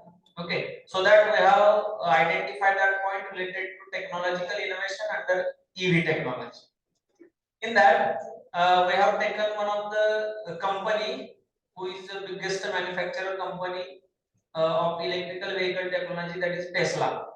So, in investigation and research development journey of technology. So, in that, the Tesla having an more important feature, it is nothing but its battery range. It is more. Okay. So, as compared to other industry, its battery range, he will cover near about 370 miles distance for without stopping any charging point. Okay, as compared to other companies, uh, it will cover a distance of near about 240 miles. Then in that, the because of that point, the Tesla has nearly sold a 60% new vehicle in the first 9 months. Only in 9 months it will sold us in 2019 it will sold a 60% new vehicle, and because of that supercharging as well as battery range is more, it will help to the Tesla to grip on the EV technology. Okay, its grip is increased because of that more range of battery. Okay, then another one challenges in that third one point, that is industry challenges. In that challenges, Tesla has one more challenge. The Tesla thinking to manufacture a car, that car it is called a self-driving car. This is one of the biggest challenge ahead of that Tesla. They are manufacturing one self-driving car. Okay, in the this year, and also its feature, it is autopilot. Near about turnover of Tesla. So in 2022, it is near about 81.46 billion dollars. In 2021 it is 53. So it will increases near about 28 point something billion dollars. Okay. Then coming back to employees of the Tesla, so there are near about 70,757 full-time employees, and from 2019 they are increased the count, or they are added some employees near about 46%. That means they have added 22,741 new employees. Okay, and we know that the demand it is increases and it's acceptable by the consumer also, and it is society benefit because it's having a less emission. It will reduce the global warming. Okay, and there is a demand increases so that it's global warming or pollution free, and it is noiseless. There is a minimum requirement of gear so that maintenance is minimum. So Tesla it is thinking to manufacture a car which is a self-driving car. Okay, so this is related to technological innovation and related to Tesla.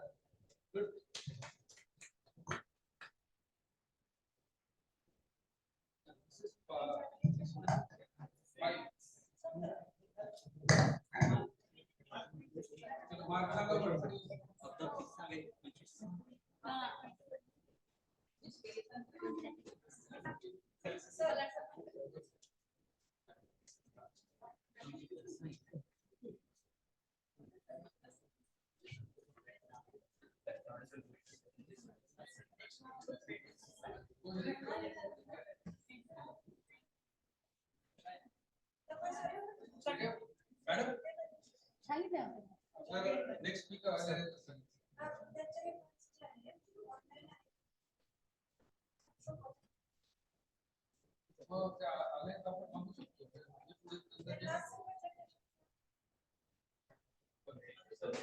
अजून दोन राहिले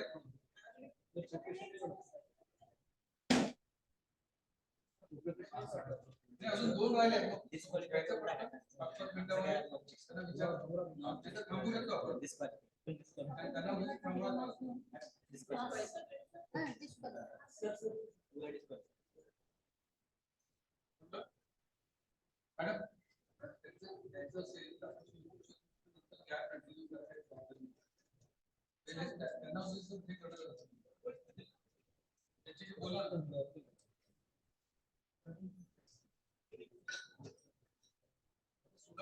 थांबू शकतो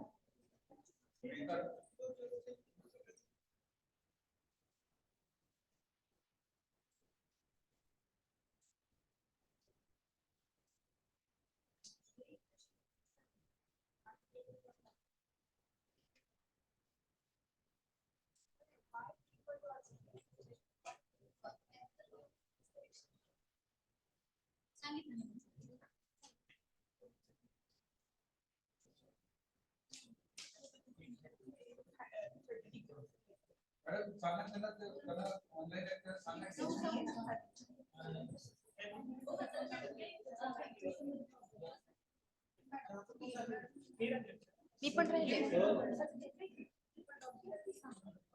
पुढचं कोणाचं आहे एक आणि चार राहिले हेच म्हटलं एक आणि चार कोण आहे एक नंबर कोण आहे group number 4 group number 1 group number 1 किंवा ग्रुप नंबर 4 कोण आहे नाही दोघे तुम्ही आहात ना प्रधान सर के फ्रेंड का प्रेजेंटेशन चालू करना उनके फ्रेंड है ना प्रेजेंटेशन चालू करने का केलेला आहे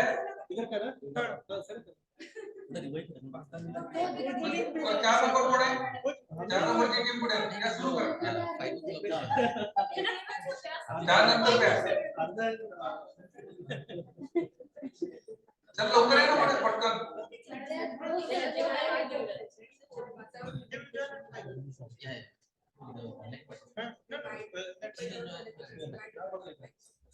मॅडम तुमच्या पुढचे स्पीकर रेडी आहे त्या उशीर न करता पटकन जर आला तर संपत जाईल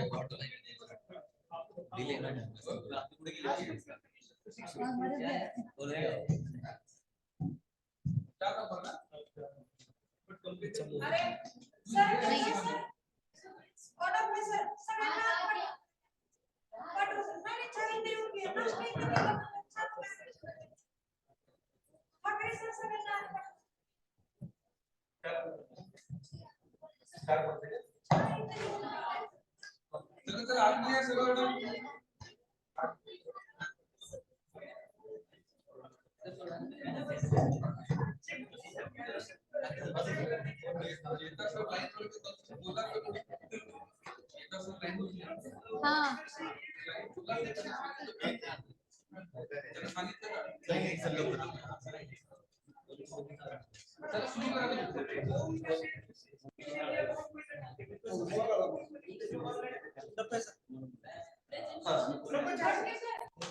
Case study.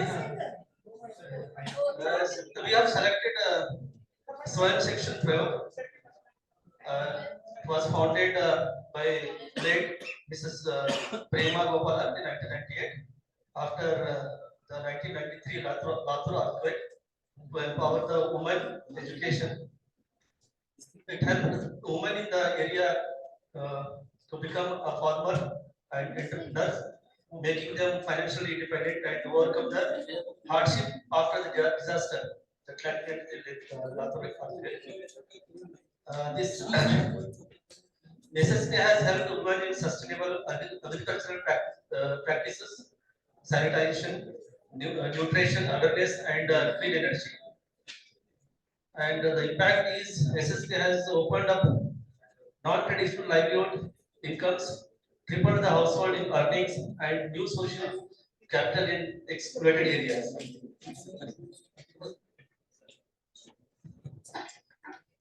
Next, research and the motivation. Swayam Shikshan Prayog is a non-government organization based in India that focuses on empowering women in rural communities through entrepreneurship and sustainable development. First one, woman empowerment. In woman empowerment, it seeks empower women by building their capacities, providing them opportunities and self-reliance. And second one, entrepreneurship for socio-economic progress. It promotes entrepreneurship as a pathway to socio-economic for the woman by providing training and access to finance and market linkages, and the organization enables women to start and manage their business.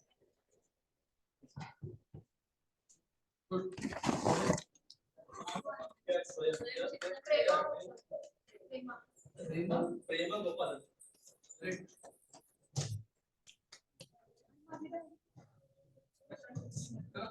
एक number ready रहा आणि मला mark सांगा बाकी पाच नाही आपली एक बाकी पटपट mark Sanga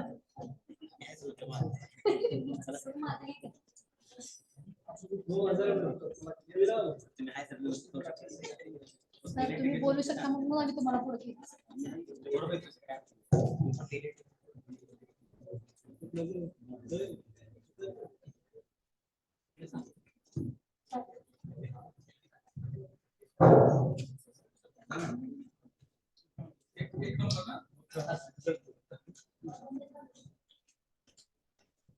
Good evening all. I am Dashrath Wagmare, Assistant Professor, CSE Department. My colleagues, Mani PD sir, Baba sir, Trupti madam. We have a case study. First, that is a market disruption. What is a market disruption? It is a company or a technology which become itself out of date.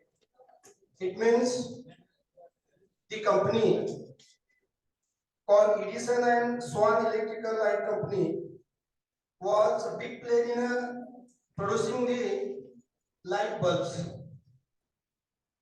Those bulbs are called as incandescent bulbs. Those bulbs used to produce by the Edison and Swan Electric Company, very first in the world. And over a period of time, they did not do the technological updations, they did not cope up with the new technologies. That's why they made themselves out of the market. Because of the new technologies in a bulb was what? Like a fluorescent bulb, LED bulbs were introduced in the market and they were not able to cope up with the new technologies. That's what they made themselves out of market. That is what the first case study first called is a market disruption. And on same ground, we choose our case study is the disruption of a incandescent bulb by LED bulb. The first point is what? The research and identify a real world example of a market disruption caused by the innovation. As I said, Edison and Swan Electrical Light Company was completely taken over by the Philips. Actually, first they tried to cope up themselves with a merging with another company, that is a Britain like company, but they could not able to survive. That's why they made themselves out of the market. And Philips, because of the new innovations in a bulb technologies, that is a fluorescent bulbs and light emitting diode bulbs, they take over the whole market. Now we need to understand what are the factors made this disruption to the Edison and Swan Electric Company. We all are aware that the bulbs which we are used to observe in our homes in our childhood is that a small bulbs used to take a large or more energy in terms of voltage. As it is taking more energy, more voltage, they used to produce more heat also. Because of the producing more heats, because of the consuming more energy, the incandescent bulb company, that is Edison and Swan, make themselves out of the market. The bulbs, that is the incandescent bulbs, used to have a very shorter lifespan as compared to today's LED bulbs. Nowadays, even LED bulbs company used to give a 1-year warranty. They used to provide a piece to piece because it has a very large lifespan. And the incandescent bulb was having a very small lifespan. That was its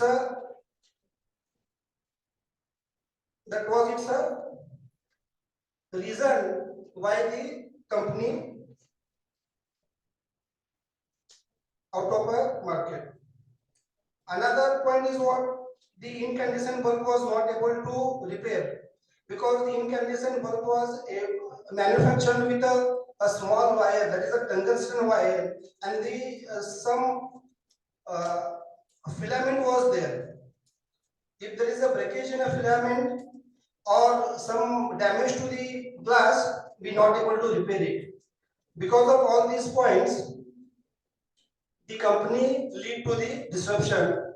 Now, third point is what? What are the implications or the effect made to these implications on industry, consumers, and the economy is given by the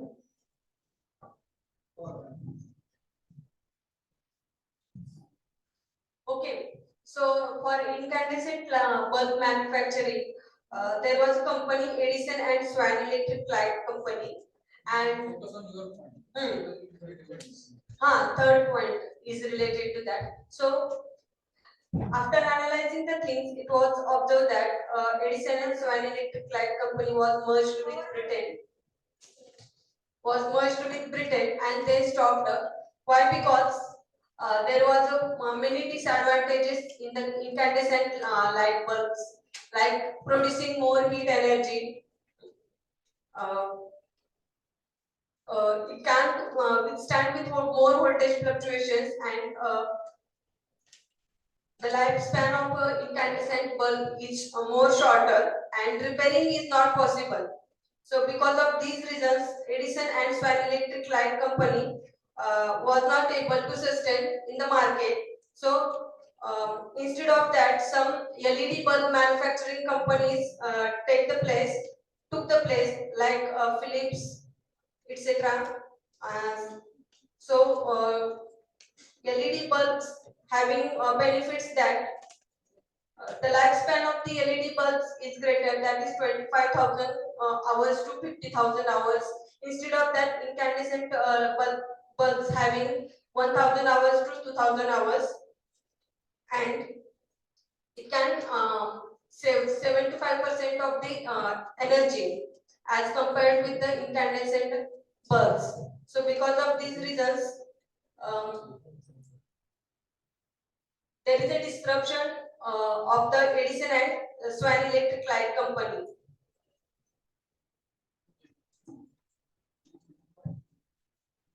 Thank you so much.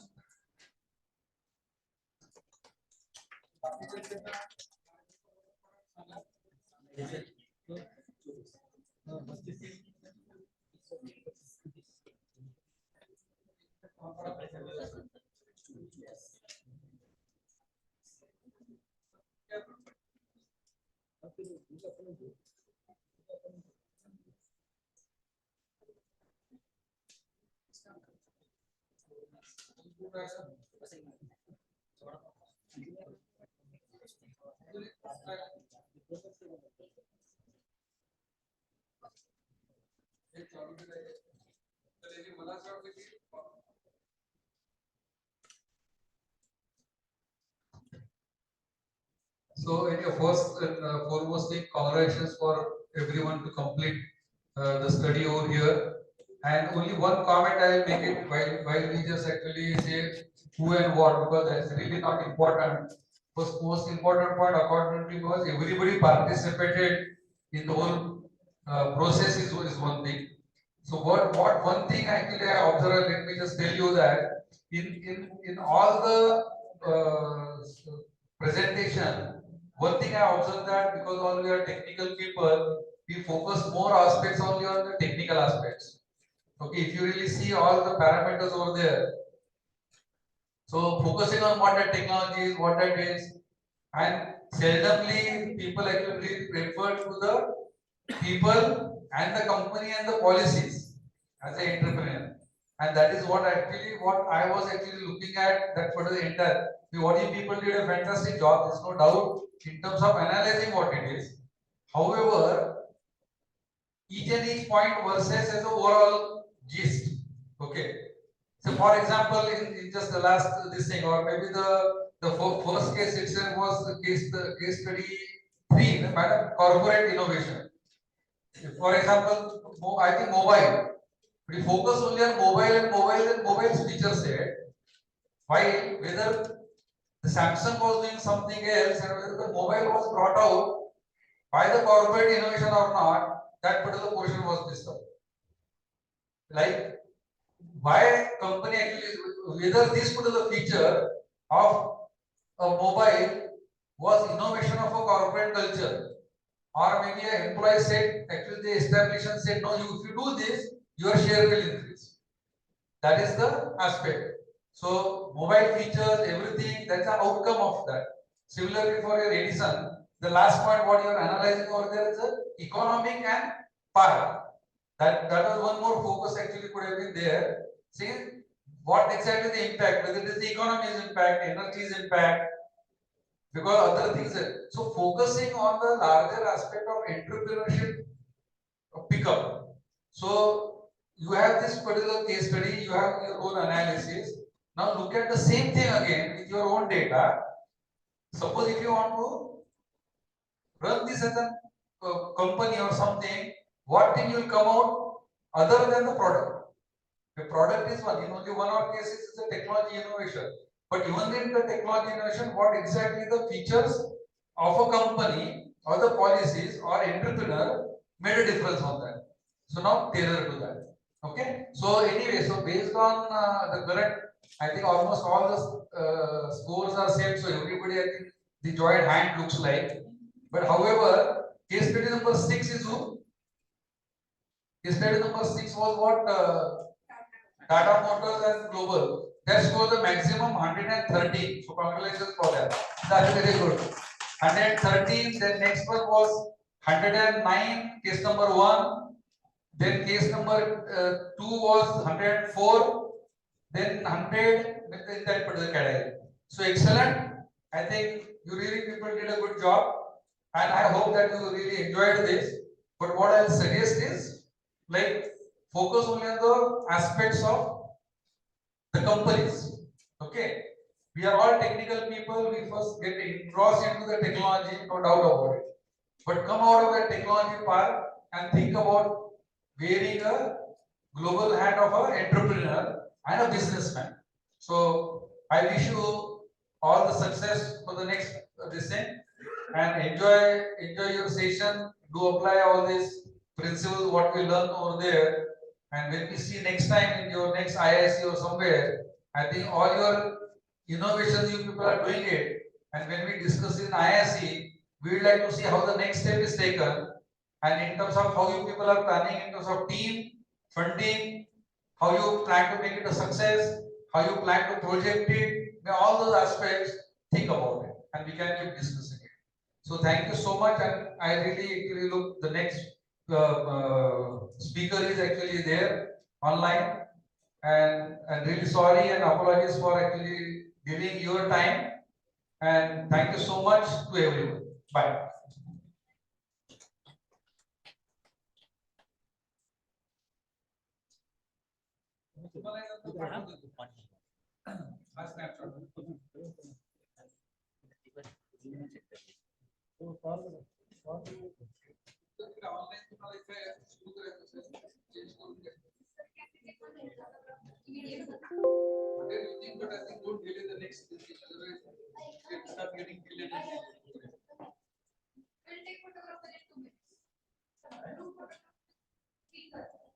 Stop share कर दिया।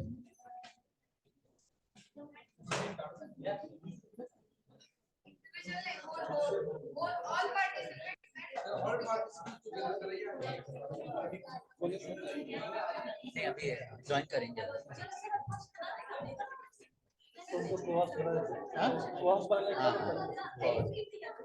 वो थोड़ा discussion based रहेगा। कौन से mic में बात करने को बोलूँगा, अगर पार्टिसिपेंट्स को बोलना हो कहीं भी बात कर सकते हैं।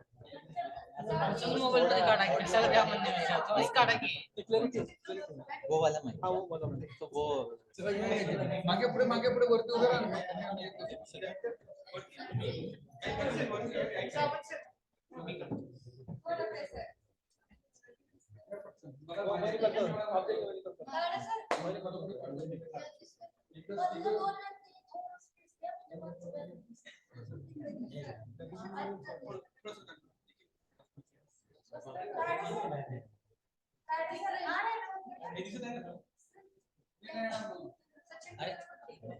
सर एक minute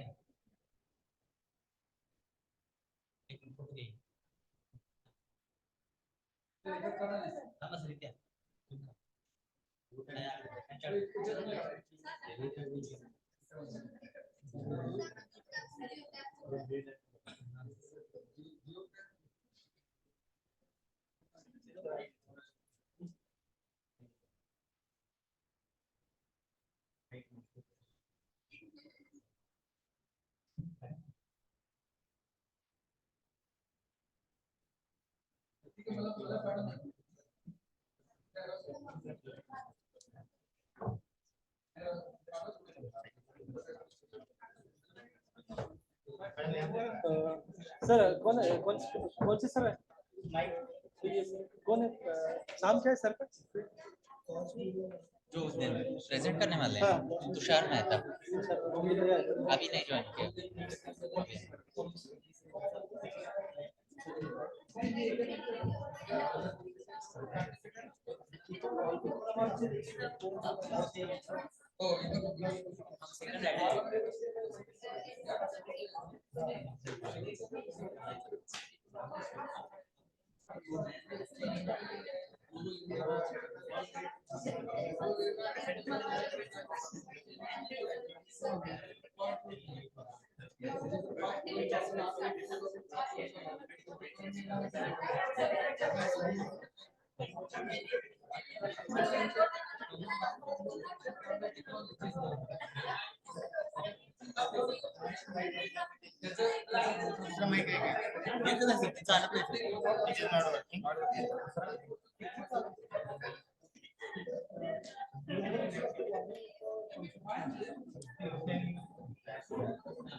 It is working.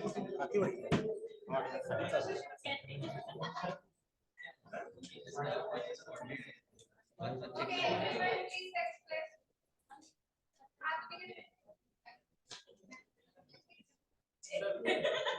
Whatever, where you are sitting.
Okay.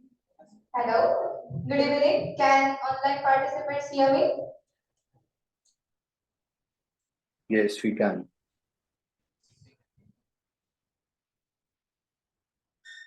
So, good evening to everyone who participates online and offline present who are here. First of all, I would like to welcome the next session speakers, that is Tushar Mehta sir for online session. So, for knowing about Tushar Mehta sir, I would like to request Giri Sampal sir be on dais and give some information about him.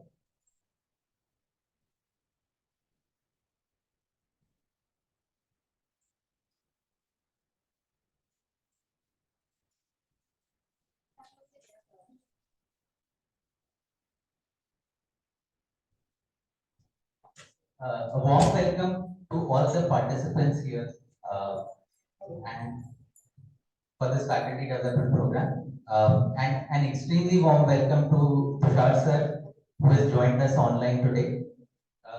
Hello sir, it's a privilege to have you. Thank you for taking the time to address the audience here.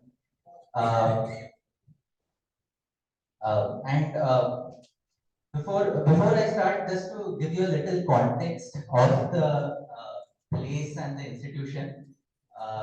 Basically, Pandharpur is a taluka in Sholapur district of Maharashtra, and it's around 4 hours away from Pune, around a couple of hours away from Sholapur district headquarters, around 7 hours from Mumbai. So this town has quite a spiritual significance. There is a famous Lord Vithala temple here, and lakhs of devotees visit this region.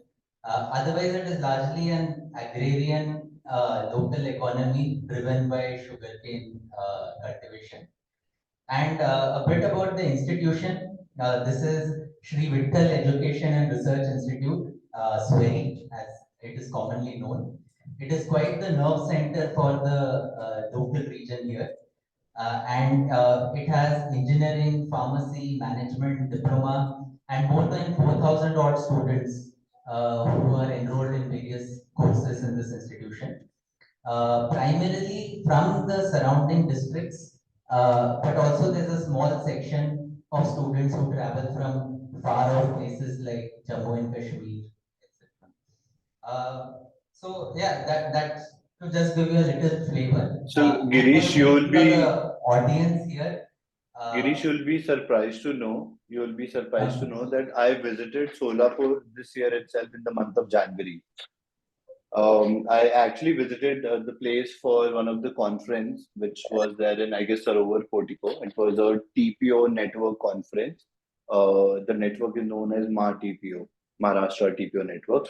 They hosted a conference in the month of December or January, if I don't remember correctly. But yeah, I visited Solapur. I took a cab from Pune to Solapur. It was like a 45 hours journey. Wonderful, wonderful. This is around a couple of hours away from Solapur in this district. Yeah. So, yeah. But yeah, I think without, I mean, briefly, I mean, first of all, thanks for offering to deliver this session. For the benefit of the audience, I'd just like to take a few minutes to formally introduce Tushar sir. Mr. And you can call me Tushar. No sir is required. Sir is basically stupid, idiot, rascal. I don't want to be abused. So Tushar. Super. So Tushar is a serious entrepreneur with extensive experience in the field of education and HR tech. He is running unstock.com for a decade now. Currently, he is working as a director of operations at Unstock. Tushar holds a Bachelor of Engineering degree in EC from NSIT Delhi, Delhi University, and a certification degree in innovation from IIM Ahmedabad. During his graduation, he worked with 15 plus early stage startups as a campus connect consultant and also founded a free recharge application known as Encash. Currently, he's also a board member at ISEC at Delhi University.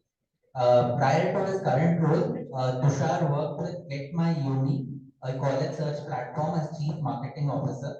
Apart from his professional achievements, Tushar is also an active contributor to the student community and truly believes in humanity, empathy, and living life to the fullest. It's wonderful to have you here, Tushar. We have, as audience here, around 30 odd faculty who have joined physically and another 10 odd faculty who are there online along with us. And on behalf of all of them, gratitude and a warm welcome. And I hand it over to you for the session. Thank you so much, Girish, and thank you so much for the wonderful introduction and the warm welcome. Good evening, everyone. So I will be delivering a session on design thinking precisely, and I will also tell you all about Unstop because I feel you can educate your college students about the platform, and so we basically help getting students placed in different big companies. I'll take you through how it works at Unstop, how innovatively we are ensuring that students across tier 3, tier 4 cities, and in fact all campuses in India get placed through our platform. Our primary aim of the platform is essentially to democratize the entire hiring process. That companies should essentially look at the talent, not really the college brand name, right? That's the ultimate mission of Unstop, right? I hope all of you can see my screen. Yes. Yeah, cool. Thank you so much. Cool. So I'll just quickly define Unstop for you all. So Unstop is a platform where talent meets opportunities, right? And by talent, I specifically mean students and early professional in our case. So you can find working professional jobs on Naukri and then many other platforms, but we have core expertise in students and early professionals, right? So this is how our homepage looks like when students can come on our platform, learn through our courses, practice on our platform for free. So it's precisely practice section is for engineering students where they can enhance their coding skills on their coding skills. Mentorship, in mentorship, you can find people from Google, Meta, LinkedIn, Microsoft, any company you can think of, and you can just pay a very small fee and connect with them for half an hour, 1 hour, and you can book a mentorship. In the compete section, we have competitions like quizzes, hackathons, case study competition, and multiple other type of competitions, which includes your cultural competitions as well. Job section precisely include all the opportunities which are available on the platform, jobs and internships both, and blogs are all career related, right? So that's precisely a formal introduction of Unstop. I'll just quickly also take you through in terms of how we are um, solving the problem, right? So like I said earlier, who are we dealing with is students and early talent, right? What are the problems? What are the problems do they face? How to transform my resume and create a good profile for recruiters. So while you are in college, you barely have any experience. You might have done 1 or 2 internships. That's all you have to write in your resume, right? But we help students in building a really good resume, which can maybe make them stand out amongst other who are applying for a similar job. And I'll tell you how in the next slide. Yeah. So how to align my interest with the right career opportunity. So like you see compete section, in that section, you will have marketing related competition, you will have finance related competition, you will have economics related competition. Once you participate in all kind of competition, wherever you excel, that's where you get to know that, okay, this is my interest area, right? And what else does the student need, right? So upskill and learn, showcase their talent, build their CV, get rewarded and hired. Every student join a college with a dream that I'll land up in a good placement, right? And that's the problem which we are essentially solving through all the solutions we have. And for companies, we basically help them brand amongst the large set of students, help them engage with the talent, and help them hire the right talent, right? Currently, our community is about to reach 6 million. In the slide, it's 5 million plus, so because it's not yet 6 million, but it will be in another 10 days. We are growing at an exponential rate. We have hosted more than 130,000 opportunities for students. We have students from different 42,000 institutions and organizations, and we've conducted somewhere around 25 million assessments, right? And we work with 500 plus brands. Yeah? So like I was mentioning about the resume, if you look at these resume, all these students are undergraduate students. These are not postgraduate students with no prior work ex or very minimal work ex.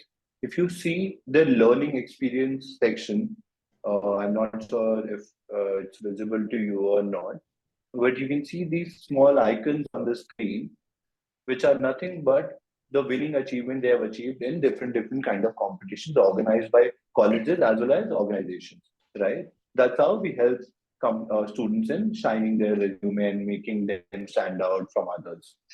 All right. These are some very few, like a few examples of the kind of competitions we host for students. In these all 6 competition, engineering colleges, engineering students, undergraduate, any course, if the students are doing masters or MBA for that matter, all of them are eligible in all 6 of them. And these are organized by the biggest companies like EY, Accenture, Tata, KPMG, Namayatri, which is JustPay, the payment platform which we use. These are majorly case study competition. And this one competition which I would like to highlight about, which is Tata Imagination Challenge. It is open for any and every college student in India, no matter if you're doing a B Pharma or maybe an architecture course or an engineering or an MBA or a BBA or a BCom.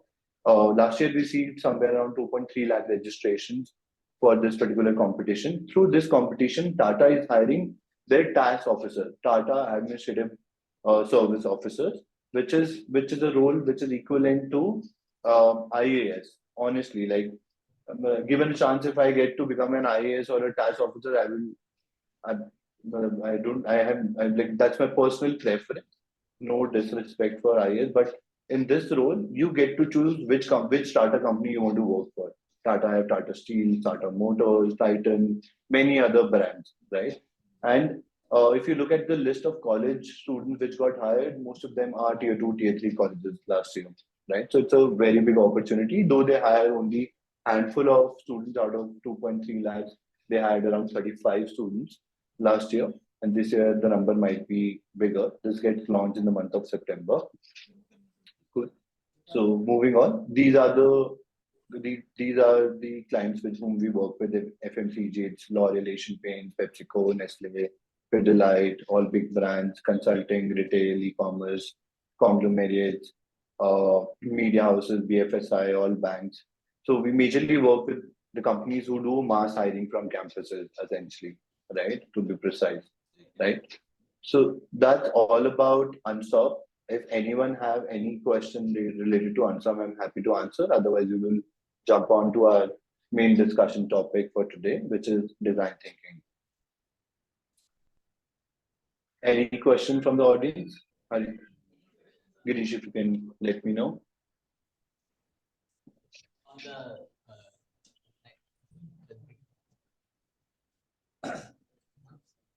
Yeah.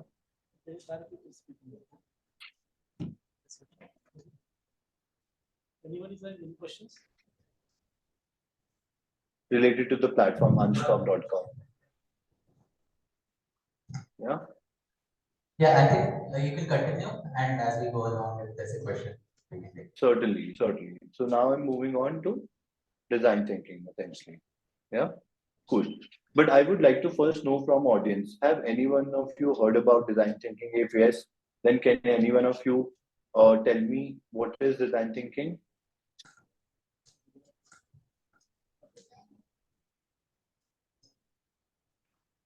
Have you heard about this terminology earlier?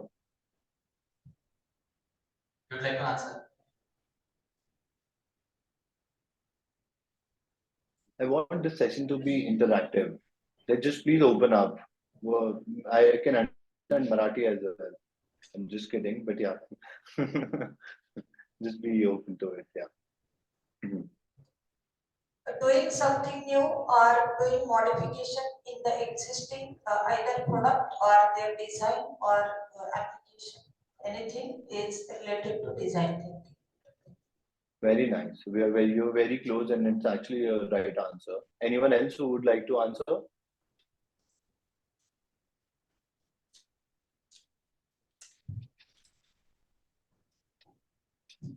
Innovation related to that, we can say that is a design thinking. Yes, that's of course there, because the topic of the entire ceremony is innovation only. Yes, it's actually so innovation plus what ma'am said earlier. So I'll quickly define it for all of you. So design thinking is a mindset and approach to problem solving and innovation anchored around human-centric design, right? So the core of design thinking is empathy for the end users. So essentially, why do you need innovation first of all, right? Why do all of us need innovation? the quick answer to this question and the layman answer to this question is that there are problems around us which we can solve through innovation, right? And design thinking is a human-centered approach to solve problems, right? And how we do it is being empathetic, being in the shoes of the end user. Let's say if you're talking about innovation in let's say sliding doors, or it can so the best part about design thinking is that you can apply it on any product you can think of, any product, any problem any society is facing or anyone is facing in this world, right? And I'll tell you how what are the steps of doing design thinking, what is the approach taken in the next slide. So the core of it is empathy for the end user. We seek to understand their need, behaviors, and motivation, and basically, basis that we define solutions for them, right? So this is the circle, a vicious circle, I would say, because this is a process which is never ending. You can always do better, right? To start with the first step, it is to empathize. So how you empathize? Empathize is when you go to the local market, you research basically what is the challenge which people are facing, and you collect a lot of data, right? In every, while you're solving any problem, you need a primary data, right? So it's nothing but by empathizing with the end user, you conduct research and gather a lot of data, right? Once you have a lot of data with you, once you have empathized with the end user, what you do is you define the problem statement, right? So what is the actual problem which the user are facing, which you are trying to solve through design thinking? Once you have it, you ideate, you think about any crazy idea, right? Which can be out of the blue, which can be very simple as well, or it can be very complex as well. So that you ideate crazy creative ideas. Once you have ideated the idea, you create a prototype, right? Once you have a lot of ideas, okay, this can be a good solution for this particular problem, you can always develop a prototype. Once you have developed a prototype, you test it out, and then you essentially implement. So this is a six-step process, and this again continues. So first you understand the user, then you explore, and then you materialize the solution for them, right? So these are the 6 steps which we follow in design thinking. So a very interesting thing about design thinking is that we embrace failures. So for failures in design thinking is an opportunity to learn and grow, and it is seen as an valuable insight that informs us about the next set of iteration. By iteration, I mean that again you continue doing the same process. Okay, so I'll just quickly wind up the theoretical part, and I'll take you through a video.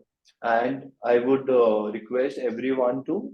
So I'll show you a problem, and then I would request everyone or whosoever might have an answer for it to see that how they can maybe solve this problem. I'll show you a problem. So, Girish, can I play a video? It's audible to everyone, right? Yes, go ahead. Go ahead. Cool.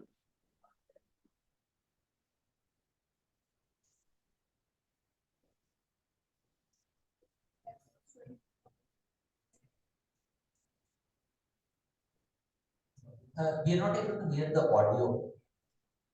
Video we can see. Okay. Let me do one thing. Let me just reshare my screen once again. Yeah. By sharing the audio input as well. Yeah.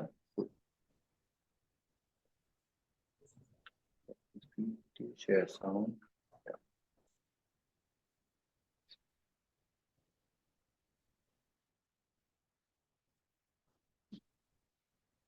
So I'll just quickly play the video once again. Yeah.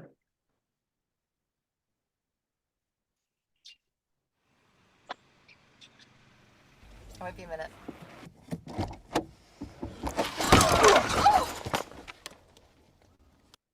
Many people don't realise how dangerous opening a car door can be for a cyclist.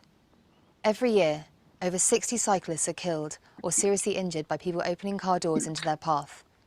Cyclists often have very little time to react when this happens, and it can also force them into passing traffic. Fortunately, there's a simple solution which can save hundreds. Cool. So the problem statement over here is essentially a lot of countries, there's a left-hand drive, right? In India, we drive while sitting on the right-hand seat, but in Europe, in US, in a lot of other countries as well, people open their doors from the left side and they drive on the left side. It's a left-hand drive over there, right? While you park your car next to the footpath on the road, you open it up and in let's say Europe, if you might have heard about in Amsterdam and such places, there's a lot of culture wherein people ride bicycle. They don't really drive cars or bikes a lot. They ride bicycle to go to nearby places, right? But let's say if a person is parking the car and opening the door, and there's a biker coming from behind at a good speed, right? So there are chances that there'll be crash. There might be a crash, right?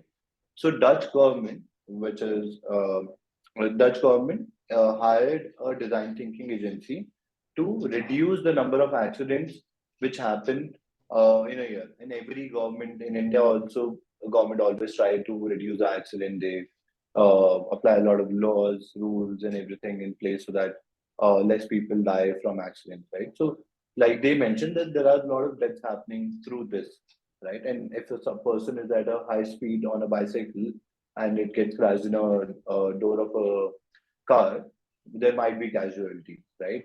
So, according to you, what can be a simple solution for it, right? People will not stop driving, people will not stop parking their car on the roadside, in the left lane, the parking lane, right? So, can any one of you volunteer and tell me if any solution comes to your mind immediately about this problem? The door is open, some light indicator or sound buzzer kind of thing we can add. Yes, definitely we can add, but we will have to implement that buzzer or lighting in all the cars existing in the world, right? But the existing cars really don't have that system in place. It's a good solution, uh, but not a sustainable one which can be implemented for sure. So government cannot really mandate that or either ask check every car that they've installed that or not. But it's a good solution. Any other solution?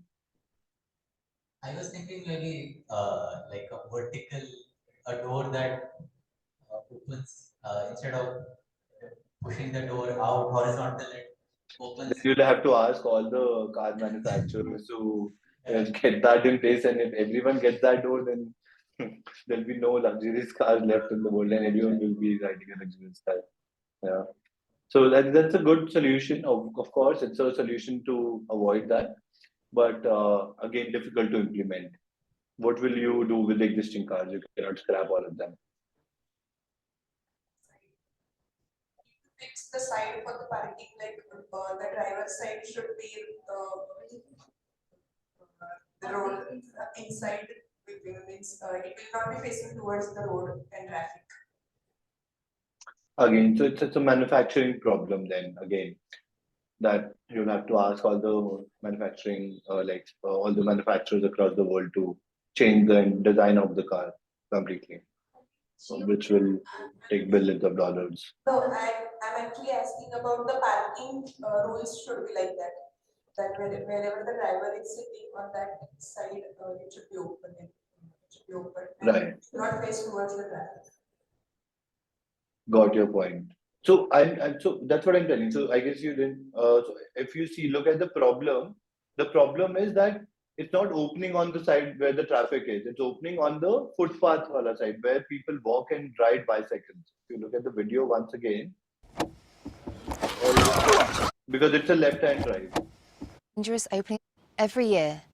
Either ways, let me just show you the video and show you the solution, and then we will talk about it. Any other answers?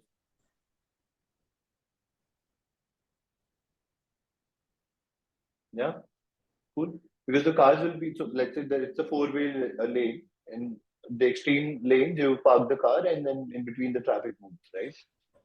And people generally ride bicycle not on the road, on the footpath over there. There's a bicycle lane in most of the countries. Cool. Any other? Relevant to India also. I think all of us at some point would have experienced this. Yes. Yeah. Of course, and while opening the door, you're always careful by how to do it. Exactly. You look back, right? Yeah. So now I'll tell you like you'll be very surprised after looking at the solution, but this is a solution given by a very big design thinking agency. But once I tell you the solution, you'll be like, anyone can think of this solution. But as of now, I don't have the answer from the room. But of course, they went through the process 10 times, 15 times, and then they came with the solution. Let me show you the entire video now. Yeah. Simple solution, which can save hundreds of people from injury every year. The Dutch reach. Let's see how it's done. The Dutch reach means reaching across to open your door with the hand furthest from the door. The left hand for the driver. Making this a habit whenever you open a door ensures you turn your body to face the window. The technique also stops you from opening the door too widely. I can now see the roads clear, so it's safe to open the door. Use the motion next time you're getting out of the car and reach across with the hand opposite the door. It's simple. When you get out of the car, do the Dutch reach. Saving lives can be as simple as that. And the Dutch reach isn't just for drivers. We should all do the Dutch reach, whether we're in the driver's seat or just a passenger. It's a criminal offence to open a car door or permit a passenger to do so in a way which injures or endangers anyone. That means you can be prosecuted if your passenger knocks a cyclist off as they open their door. Passengers are less likely to be aware of what's going on around them than the driver, so should be extra careful when getting out. The risk is even higher if you're in a rush or don't park safely when dropping someone off. Just one mistake can have tragic consequences. Let's do the Dutch reach and ensure no one else is hurt because we didn't think to look for cyclists. It's a simple habit, which could save a life. So what they simply did is they asked everyone in the country to open the door from the hand which is farther to the door, right? So we generally, what we do is in India, when we drive, we open the door from the right hand. So imagine if I open the door from my left hand, if I use this hand, then I'll have to move a little bit. I'll be only able to open the door a little bit first, and then I'll look back for sure, right? So that's what they implemented across that region, and there's a huge penalty if you don't really follow that, or if you get someone injured seriously. So this is known as Dutch reach, and this is a very simple solution. There's no technology involved, no mechanical involved, no manufacturing inputs are required. You just have to use the hand which is farther to it, right? So that's what innovation is, creating. Like most of the solution I've seen, which we have got from design thinking approach, are mostly very simple. They sound very simple, right? But none of us would have thought about it, right? I hope it's clear to you, right? Girish, everyone in the room agrees with me.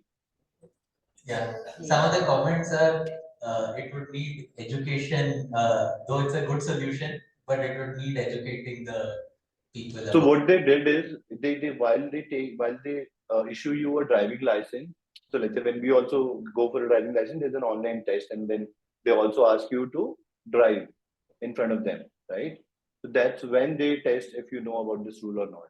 If you don't follow that rule, they will not give you a driving license, right? And if you by any chance anyhow injure, even if you're opening from a left hand, then they will sue you with a maybe 50,000 or 60,000 rupees penalty, with 500, 600 euros. Yeah, cool. So this is one example. Let me just take you through another example. Okay, and this is very interesting, and I believe most of the people in the room would like it. Yeah. Yeah. So I'll show the entire video because they will be telling about the solution as well. Cool. I'm just playing the video.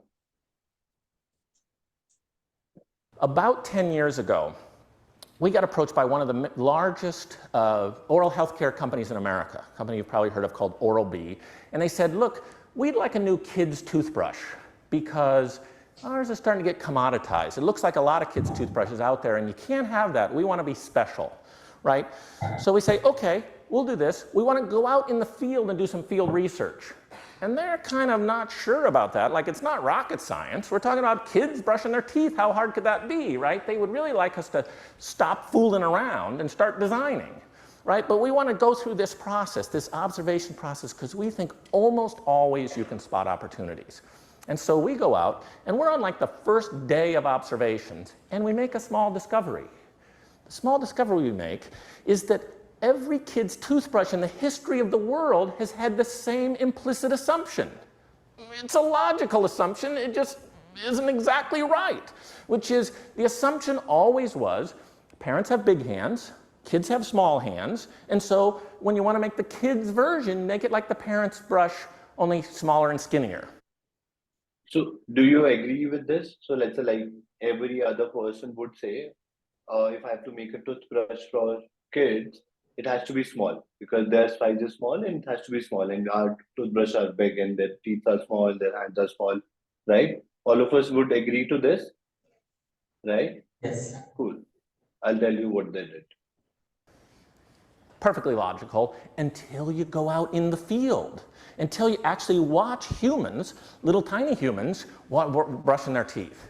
And what you notice right away, you get a 5-year-old boy brushing his teeth, he's not holding his toothbrush in his fingertips the way mom and dad do, he's fisting it. He's holding it like this because he doesn't have the dexterity, he doesn't have the fine motor controls that his parents have, and so he's got to hold it like this. In fact, the other thing he does is he holds the brush too far up very frequently, and so he's punching himself in the face as he's trying to brush his teeth, and we solved that problem too. But the main thing was, came back in the field and said, uh-oh, kids don't need little skinny toothbrushes, kids need big fat toothbrushes, right? Let's make them big fat squishy toothbrushes. And you may have noticed, now every toothbrush company in the world makes these, but our client reports that after we made that little tiny discovery out in the field, sitting in a bathroom watching a 5-year-old boy brush his teeth, they had the best-selling kids' toothbrush in the world for 18 months. So when you think about power, when you think about, credibility, if you could go out in the field and do that observation and come up with that finding, and your company, your organization was the best in its field for 18 months afterwards, would that be worth it? I think that would be worth it. And so that's this message about think like a traveler, be an anthropologist, use your powers of observation, have that part of your brain turned up as high as you can all along. Great. So, yeah, so this research was done by one of the unit of Stanford technology program, venture program. So do you all agree to it now? And earlier in 90s, the toothbrush for kids were skinny, tiny, small, and they were not able to use it, and they were not the oral. So this was done for Oral-B, for your information. Oral-B is a big brand across the globe. And once this design thinking agency recommended them this solution, they started making a very thick brush because they observed that's what empathy is all about, right? When you go on ground and look at people using that product, all the kids used to fist it, like not hold it with their fingers, but with their fist, right? And it has to be thick if they're holding it. If it is very thin, then they won't be able to even brush their teeth properly, right? And that's how simple, that's how innovation happens, and it's a big innovation. Now, no company will make a tiny or a thin based on an assumption that okay, kids are short, thin, and let's make a small brush for them, right? So, do you all agree with me? Right, and this was the same process followed by them, which I showcased you earlier. This one: empathize, define, ideate, prototype, test, implement. And this is the circle which keeps on going, and they keep on making better products and products. So imagine for recommending this solution, this company might have got like hundreds of dollars, right? So that's how, and this process of innovation is my most favorite, and that's why I thought of touching base on these ideas. Any questions from the audience? Because that's all about design thinking, honestly. Like this is the process. You just have to go on ground, empathize, define the problem, ideate, build a prototype, test, and implement. That's how it works across the world. Innovation is not about making rockets or doing big things, right? That's not in everyone's capability, and that's not even a civilian job. Cool. Any questions so far? Girish, you want to say something? About 10 years. Yeah. Just throwing one of the questions. Like, if you could just share a little bit about how, let's say, in your entrepreneurial journey, like how you use design thinking, or maybe parts of it. If you could just touch upon that, how relevant is these formal concepts of design thinking to the actual entrepreneurial journey? Maybe a few things on that. So. Absolutely, absolutely. So what happened? So earlier on our website, 2 years ago, we only had this compete section, and the website was known as day2compete.com. Okay, because it was all about competition, and we were in college. So I was in second year of my engineering when I started Unstop, right? Um, so at that point in time, we were only about competition, case study competition, quizzes. People were searching, like it was very hard to reach out to other campuses to invite them to your campus for competition. There were no online competition. That's when we created this platform. And then we ran it for like good 6, 7 years while doing other jobs and doing other startup personally. Then all the other 5 things which you see. So blogs and compete were there earlier, right? So when we saw that, let's say every year there's a huge churn of students on our platform in terms of every year a lot of students get graduated, then new students come into the picture. So there's a lot of churn in user. And then after their journey ends in college, there's nothing which we can offer to them, right? That's when we came up with these 3 sections, which is mentorship, practice, and jobs. So mentorship can easily be connected with, so let's say why someone who graduated in 2015, right now in 2022, he must be working with some big organization or working in some organization, and he have gathered a lot of knowledge in the industry which he's working in, right?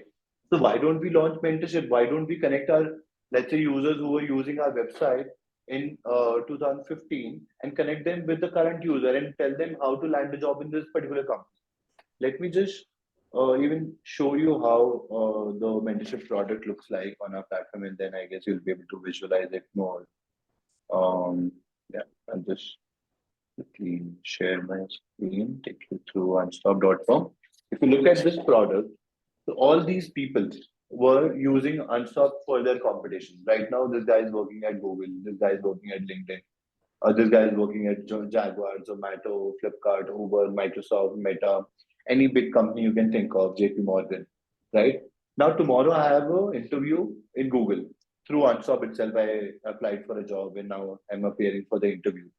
Why would I not connect with someone who is already there in Google and ask them, okay, how shall I prepare for my interview, right?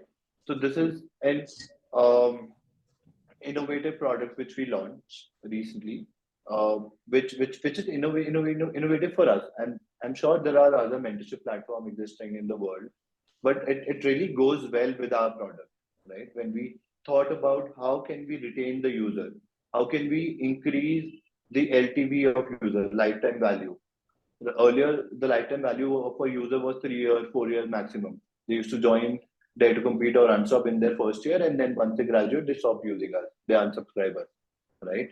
And that's when we launched these 2 products, mentorship and jobs, wherein we are using our like the users which were using it in 2015-16. We reach out to them. Why don't you mentor on our platform? And anyone can become a mentor on our platform, right? So, and this product is working really well, and people are able to connect with anyone they want to in the world. Right?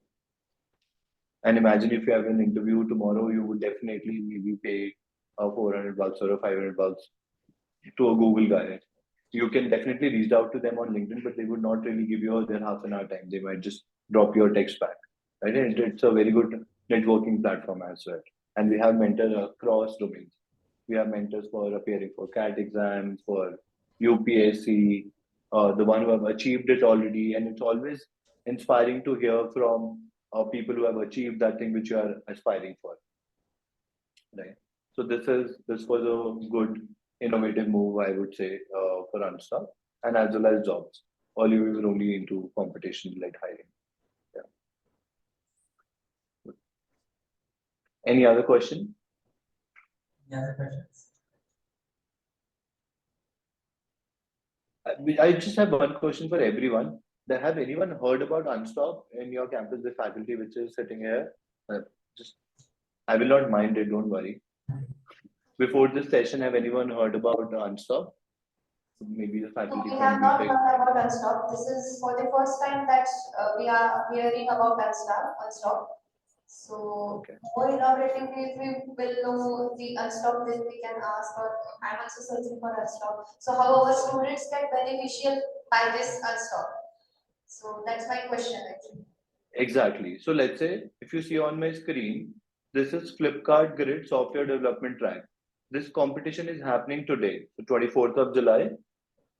We have more than 4,68,000 students have registered for this competition. This is, I'm not sure if there is any student from your campus. I can quickly check as well. And these are students from different 10,000 engineering colleges in India, right? And what Flipkart is offering them, whosoever qualifies for the semi-finale round will get an interview opportunity with Flipkart, and they are offering a role with 32 lakh per annum for fourth year students, and for third year students they are offering a 1 lakh rupees per month stipend whosoever qualifies for after this submission round. So first round is a quiz round, which is a 30-minute time investment. Then they will give you a quiz problem statement to build a prototype, which you will be working on and submitting to the Flipkart team.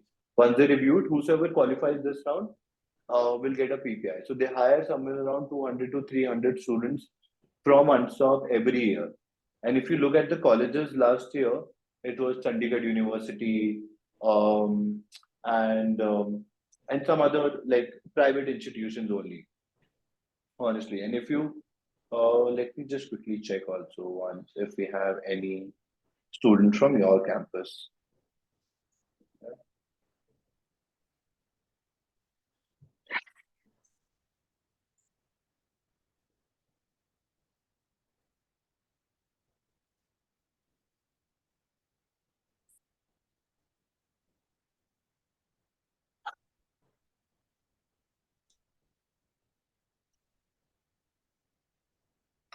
The list is too long. It's not loading because of pagination. But yeah, because we have more a list of more than 10,000 colleges. And this is the backend.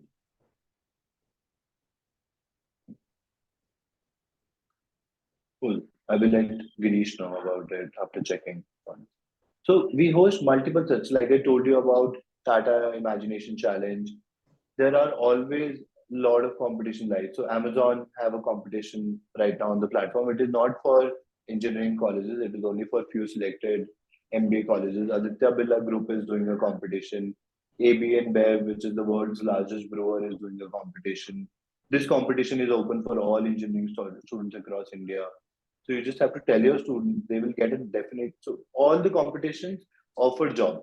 Because why would a company want job? So let's say if I'm telling a company that, okay, out of these 4 lakh students registered, these are the top 1,000 students, which qualifies for the last round. And now they know that these 1,000 students are the best out of the 4 lakh who registered, right? Earlier, what company used to do is they go to different campuses, conduct placement drive and hire a few students. Now they have one platform, which is Unstop, One Stop for companies, wherein they can invite 4 lakh applications. Even after going to 1,000 colleges, I don't think it is feasible for companies to even go to 1,000 colleges. Even if they go to 1,000 colleges, they will not be able to get 4 lakh applications, which they got in just 15 days on Unstop. That's the kind of community we are building. We have close to 6 million, 60 lakh students who are looking for opportunities on the platform, right? So Flipkart's registration is over. If the session would have been on Friday, your students would have also registered. Though we have really good penetration across Solapur.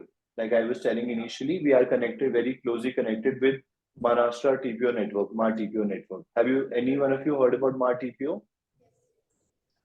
Yes. Yeah.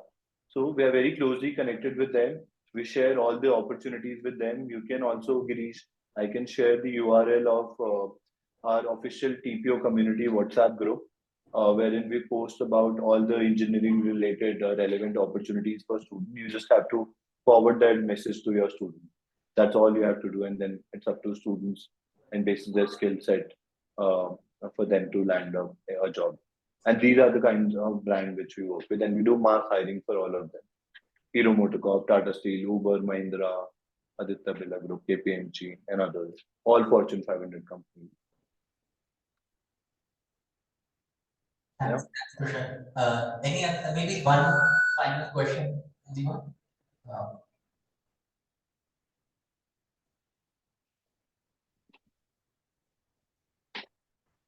Super. Yeah.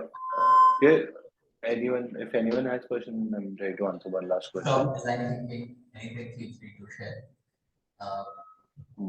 But yeah, I think thanks, Tushar. I think it was a wonderful session.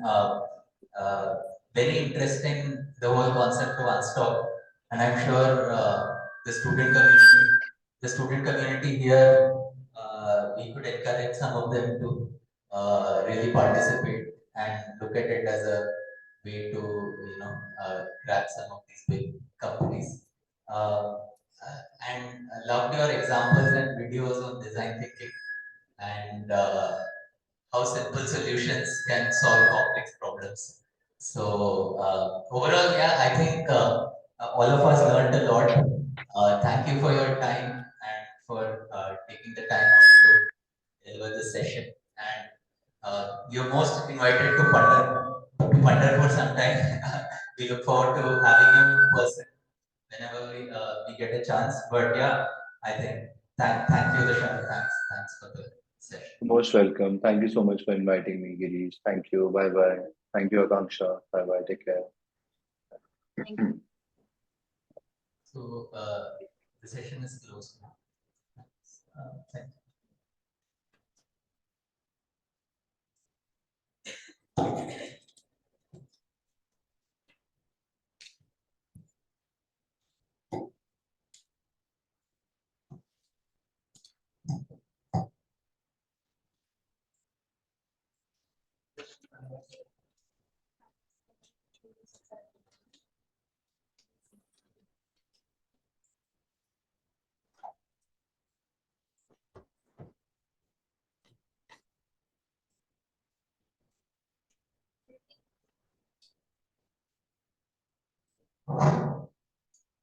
Good evening, everyone.